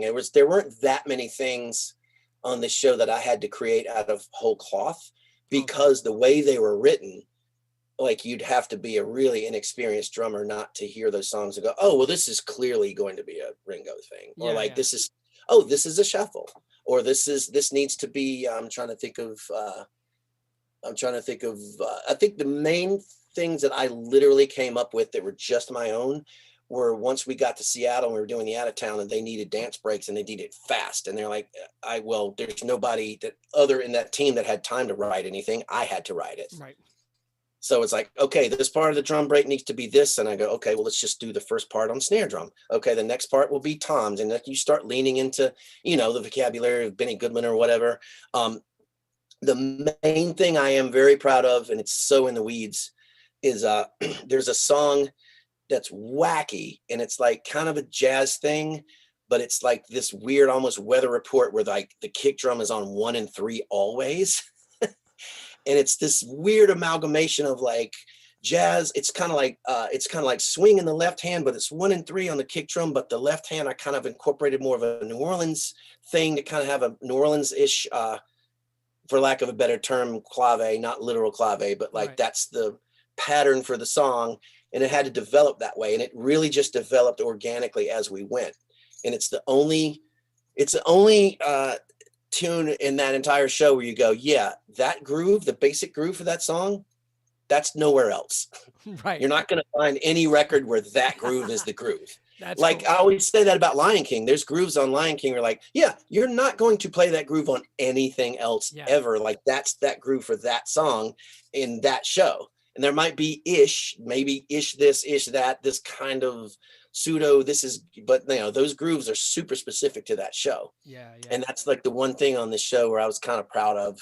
To be honest, I still shed it myself, because it's so far out of what your body thinks of as, jazz or New Orleans or whatever. It's so far outside of that.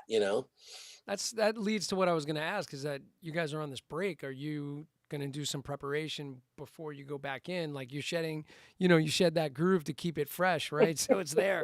But how much preparation do you think? I'm gonna have to, yeah. I'm gonna have to shed that groove. It's to make it sit the way I like it. Yeah. Yeah. So, and you're hoping mid-March? We were told that we're reopening on March 15th. Okay. So we'll probably have rehearsals before that. And I'm doing other projects in the meantime, doing some other gigs, around town, having an opportunity to do some original music with some other people. Actually, Alec Berlin, who's also a great guitarist and also in the orchestra with Larry Lelly, playing with him at the bitter end a good bit, doing things like that. But it's definitely shed time. It's been good to like have time to kind of get back. When you play a show, no matter how good it is, it's not good that your body is only playing those volumes at those tempo and those grooves, and you're only, know what I mean? Yeah. I don't care how long the show is or how good it is, your body starts unlearning other stuff, and you're like, it's not as comfortable. And it's really good to just play some other stuff and make sure that stuff is still in your ear and in your body and everything, Yeah, 100%. Cool. Well, I got some, I call these speed round questions because they don't really require long answers, but they're drummer questions, kind of. Some of them are drummer questions, some of them aren't. But so First drum you ever owned. Tama Royal Star. Cool. That was that snare drum that you got, right? No, it was kit? The drum that I owned. Actually, I think that was all the same. I think it was my dad got that for Christmas. It was a Tama Royal Star. It was the one that had the Camco lugs. Oh, okay. Nice. So I'm going to keep it that short. I'm going to drop it there because you wanted short answers. But yeah, that was the first drum that I think I actually owned. First record you ever bought with your own money. Oh my God, I don't know what it was. I think it may have been Ghost in the Machine. Wow, cool. Yeah. Good one. Talk about dating yourself. Holy shit. What's that? No, trying to keep the curse words out. Oh, I've been doing really good so far. What about we said this earlier, but worst gig you ever had? Could just be one night. You don't have to mention names, but you could mention names. It's up to you. Oh God, there have been so many really bad ones. Actually, I've been lucky. Not really. Or weirdest. Besides playing in the jail with the salsa band. That was definitely the weirdest, but it was also the most appreciative audience I have ever played for in my life. Wow. It was crazy. That was like playing Rikers Island, playing in a salsa band in Rikers Island. That was like that's gotta be the weirdest, right? It might be the weirdest, and it's in its own way the greatest. In its own way, the greatest. Yeah. I think the worst gig that I ever did. I've been so lucky. I think I shut them all out. I do know I played in the club date band that I will not mention where the band leader was insufferable. Yeah. Insufferable, and he was just those non-musical cat. He was just one of those guys that thought that it didn't exist if he didn't know about it. Wow. You know? Yeah. I think that might be the one. Yeah. That kind of thing, or is just like, you know what, I'm out of here. I remember working for a band leader like in the wedding scene where it was like everything, if it was in the disco sets, he only wanted ever 4 on the floor and hi-hat openings on all the ands. So like every single tune he wanted. But there's so many great grooves, man. There's so many different things. Like literally, even if it wasn't a disco song, he wanted that groove. Pretty much. Okay, see, that's the kind of cat I'm talking about. I don't know if we're even talking about the same guy, but he's that where you're like, come on, that's a little nuts. Yeah, it's like even quote unquote disco songs often have a grooving drum part that has something else. Right, but yeah. Right. It'd be like worst gig is that gig for sure. That's my worst gig is that guy. Yeah. That guy is like, yeah. It's like that tune has 1 and 3 on the kick, and there's like these little syncopation thing in the snare. No. What about what was your favorite gig ever? Like one where you did the gig and you were like, man, that moment was just Or even favorite memory. You know what? It was probably one of the millions of just talk about bass play. We were talking about bass players. As a great bass player, plays with Mike Stern, plays with everybody, but his name is Andy Galore. It's probably one of those gigs where I was playing like him and Oz, and like it was a bunch of jazzish or whatever, but just one of those nights where you go, I was improvising and I played everything I heard, and everything that I played was blended with everything else. It just musically was like, wow, those people don't know what we did. Like, wow. I don't even believe what, that it, and it's not just a technical thing. It's like, wow, that music happened in the moment, the way that it was intended. And it felt like it was intended. And, nice. It's like that satisfaction of going, yeah, that wasn't an accident. Everything great that happened, I meant to happen. It was dynamically what it should have been. Groove was there. Heart was there. It wasn't just academically pulling things off. Like, I think probably one of those gigs at the bitter end or something. Oznoy, by the way, did you play with Oz like in the trio kind of situation? I think it's various things like that. I think maybe I did some of those with Andy Galore and Oz. I think there were various incarnations of things that Andy had been wanting to do.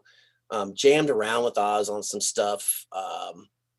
Oz always managed to, like, those days, it was kind of like he'd always end up with like Anton Fig or somebody on the gig, right. Where you might do the jam sessions or whatever, but like, Anton would end up on the gig. But yeah, no, that was it was like various like jazz-ish, for lack of a better term, jazz, electric jazz fusion, whatever, like those situations. Yeah. Nice. How about, all right, I'm just going to jump to drummers. So I'm going to name drummers, and then I just want your first reactions. So, and I'll pull out, so Shannon Powell. Oh my God. River God. Nice. That's my first reaction. Swampy, just like it's the most yeah, you said one word, first reaction. Yeah, just he is the god of swampy majesty. Swampy majesty. I love Yo, I'm sorry, this is not a one-word answer, but like I cannot find where Wynton Marsalis, I swear I heard Wynton Marsalis with the greatest quote was like, it's speaking from on high in the language of the low. Oh my God.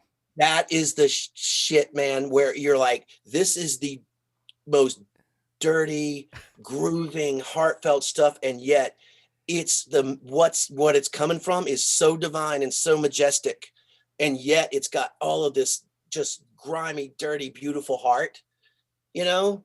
Oh That's God. what I think of when I think of Shannon Powell. It's like speaking on high from in the language of the low, man. I love it. I love it. What about Zig? Zig Oh. Modaliste. I'm sorry. Shit, I already used that up on Shannon. I know. Thing. You know, I mean, it's kind of the same thing. It's like the most perfect example of grooving dirtiness, and yet it ain't dumb. You know, it's always something going on. You're like, what? That was, how can that be so intelligent and complex and yet so funky and dirty and hit you here? It hits you the way that grooves hit you when they only have 4 notes per bar. Yeah. But there's like 19 per bar, and they're still that way. They still give you that. Yeah. I'm sorry to use it at the same time. It's the same thing, man. Yeah. But it's like Zig. so innovative, man. So innovative. Yeah. It's crazy. How about, let's see. How about let's throw it into another direction. What about Tony Williams? Tony, first reaction is scary. Yeah, right? Scary in the most beautiful, great way. Yeah. Listening to Tony is like being on a roller coaster and being terrified, but also being like, oh my God, that was scary, but I can't wait for the next turn. Yeah. I can't wait for the next drop because it's awesome. That's a great way to put it. I love that.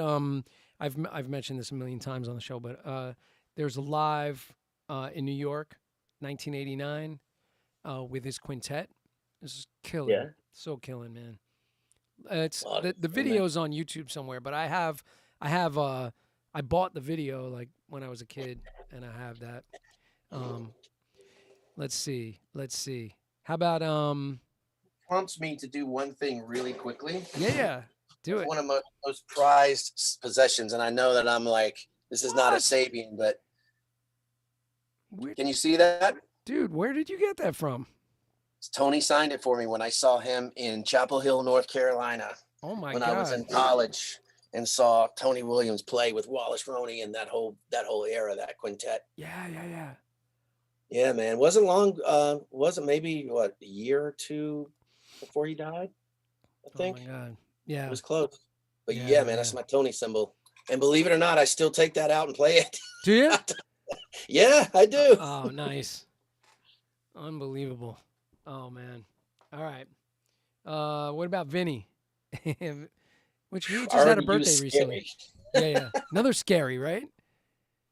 Vinny's one of those guys who can play anything, and it's like he can play anything. But, like we were talking about him recently where it was like you heard him on a Faith Hill gig and playing that so beautifully and just really bringing whatever that needed. But then you hear him like on the Alan Holdsworth stuff, and it's just mind blowing, and he can be both of those characters. It's pretty amazing. While acknowledging he's the master of everything, whether it's like playing on a God, what's the name of that metal band that he played, the Megadeth. Oh, Megadeth. Yeah. Playing with Megadeth or playing with Faith Hill or playing with Sting. Or playing with Alan Holdsworth. But when my first reaction to your rule about just first reaction, I think of Vinny in the most beautiful artistic, like to use the word visual art. He's like this pointillistic artist, and he can throw a million points of color and light at you. And it just seems like this maelstrom of colors and information, but it's still a musical direction. And it's just, Yeah. it's almost like the Tony Williams thing, but in a completely like the different context of like, it's almost like, next level Tony of, in terms of, density. Yeah, the density's there, but there's also this, just always this crazy musical direction, it doesn't, the way he plays that style is so, as everyone here knows, strikes me like that. It's like just looking at this amazing pointillistic painting that has this amazing amount of energy just coming at you, And it feels great. And oh, please, yeah. Oh, Jesus. What about James Gadsden? Oh God, just fat back, man. Yeah. That's what I think of when I think of James. It's always fat and grooving and just, again, it's almost like that. Yes, it's nasty, but it's also just fucking majestic, Yeah, It's, never, it never gets quote unquote dumb. People think about it as, oh yeah, it's just grooving and dummy. It's like, nah, man, that's majestic. It's, whole other level. Yeah, for sure. Gadsden's a prince, man. All right, just a couple more. So Jeff Porcaro. Just beautiful. His playing's just, like the first thing that I think of. It's always beautiful. Yeah. I don't even, maybe he wasn't. It's just always beautiful. It's just so. Definitely. It's like it's everything is tied up and it doesn't sound uptight. It's just everything is buttoned up and it's just beautiful. That's the first thing I think of Jeff Porcaro. Yeah, definitely. All right, two more. Wait, let's jump, rock and roll, because like I'm going through all my faves like in the top of my head, but what about John Bonham? Because we didn't really talk about any of that from your past or. Oh man, I'm hugely influenced as much as anybody. Yeah. John Bonham, God, my first reaction, I just think of this almost literally like the king of the jungle. It's like, yes, I'm a big ass gorilla, but I'm also a king. Like, don't get it confused. I'm not this mindless, like it comes at you like King Kong, but there's still a crown on it, Yeah. Oh, good way to put it. Bernard Purdy. Woo! Oh man. Wow. You know what's great about being in New York too? It's like you could see Bernard you can all run day into long. Purdy. You can hear him play. Yeah. Yeah. Sing. Yeah. First thing I think of Bernard, I think of just beautiful chattiness. Like I never feel like when he's playing all this extra stuff that people hyper focus on that. Yeah, this was meant to groove. It wasn't meant to be added complexity just for drummer's sake. It's just, just so like in command and, grooving, Yeah. His playing, it's funny. It's like, you're right. Like people hyper focus on all these like little details, but if you just step back and just feel what's coming out of him, without like just trying to pick it all apart all the time. So everything's getting picked apart. It's like, everything he lays down just feels unbelievable. And that's when I mentioned Kid Charlemagne before, I like every time I guess I wish I had been smart enough to say this first. This is really a better word for the same thing that my brain was thinking is charm. There's this charm to it. It's just like all this extra stuff lends it charm that's like nobody else's.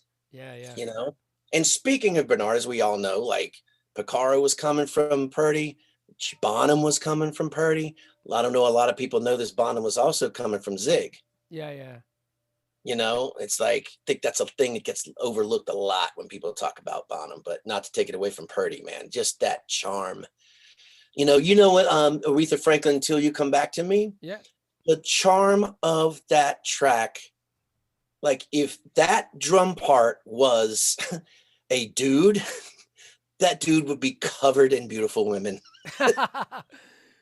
It was just the most charming thing in the world, and not to be cute. Don't confuse charming with cute. Like it's, it's got backbone, but it's just got so much damn charm, Yeah. One more favorite, Steve Gadd. Oh, I just did the king.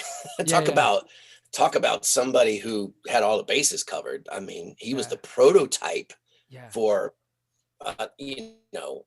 generations of like, yes, I do it all. I mean, what can you say?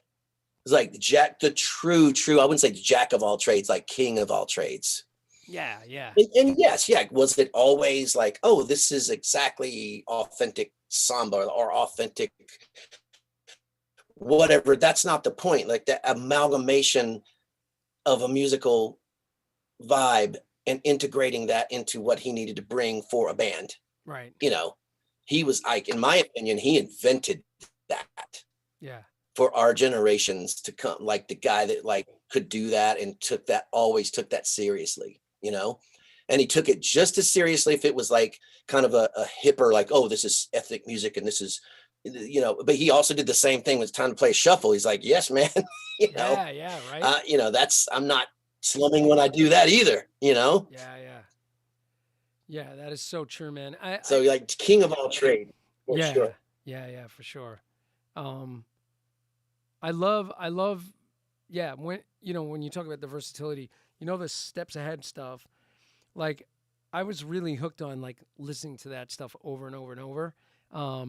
But then I love listening to him on like ballads, anything where his feel is there. It's so wide and the use of space is just so deep. I just can't say enough about it. Yeah. That's another one with him. That's another one that's this relative to what people were playing at that time, like in that style of music, you could hear all this density and then you would go, yeah, that's not by accident. He's in control of all of that. That was a choice. It wasn't a hiccup. Yeah. That was a choice. Massive intention. Right. So great. Yes. Intent. Like for days. Like, yeah. Totally. Oh my God. All right. One stupid question. So when you were living in New York, best pizza in New York? For you. I mean, everybody's got a different answer. You know what? It's always going to be like some like place in your neighborhood, That's true. That's true. Well, you know what's funny? Like hanging at the music building, like during the 90s, it would be dollar pizza, right? Because there was dollar pizza places everywhere where you get a dollar slice. It was always really fresh and good. But like on Staten Island, did you see like what's his name? Pete Davidson did a tune. It's a takeoff on Mark Cohn's. I did. It's hilarious because it's so true. Walking in Memphis, and it's like about pizza stores and bagel stores on every single corner in Staten Island. That's exactly what we live with. All right. Awesome, man. Well, I have to say, this was like one of my super favorite hangs that I've done out of all of these hangs. It's been really super fun. Oh man, like I said before we went live, like we gotta have a couple beers and do this for real. There's a lot of ground to cover. We do have a lot of ground to cover. And there's a lot of rabbit holes we could definitely climb down. But yeah, super fun. I want to give some shout out to your companies. You and I are both Sabian artists, so of course Sabian. Absolutely. I know you're playing Pearl for many, many years, right? And, always Pearl. So yeah. Kickport. I know Kickport is one of yours, right?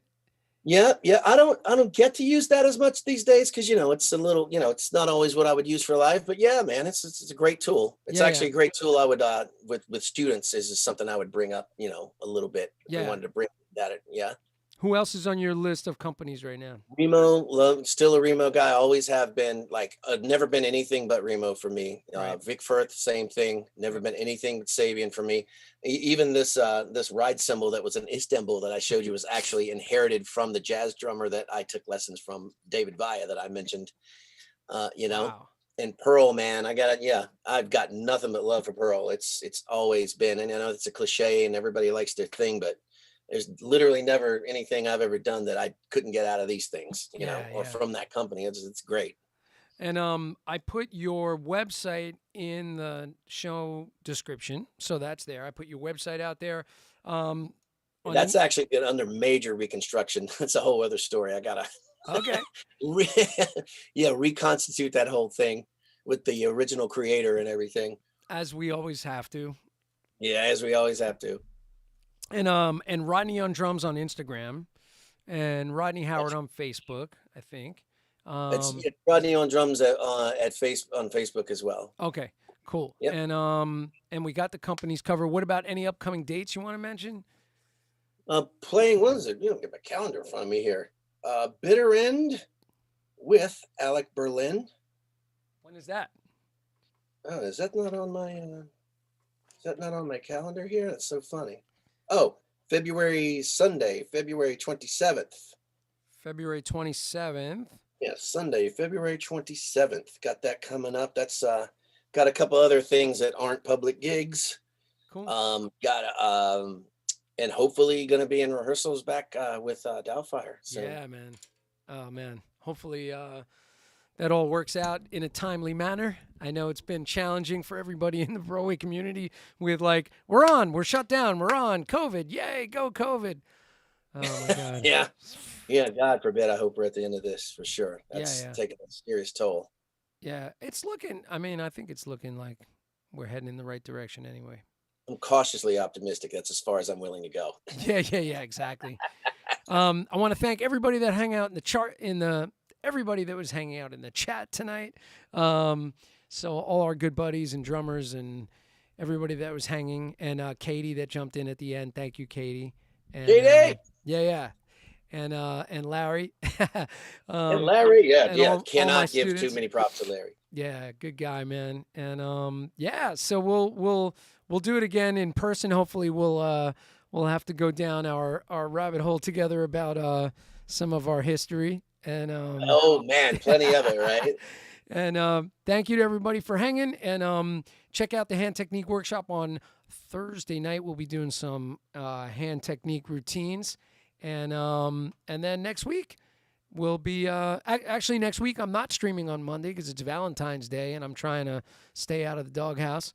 So we'll be streaming again on February 21st with Victoria Bialik. So I'll see you guys all real soon. I have to put my goggles on so I can find my ending screen. And we'll talk to everybody real soon. Thanks for hanging, man. Thanks for having me on, man. It could have been more fun. Great time, man. All right.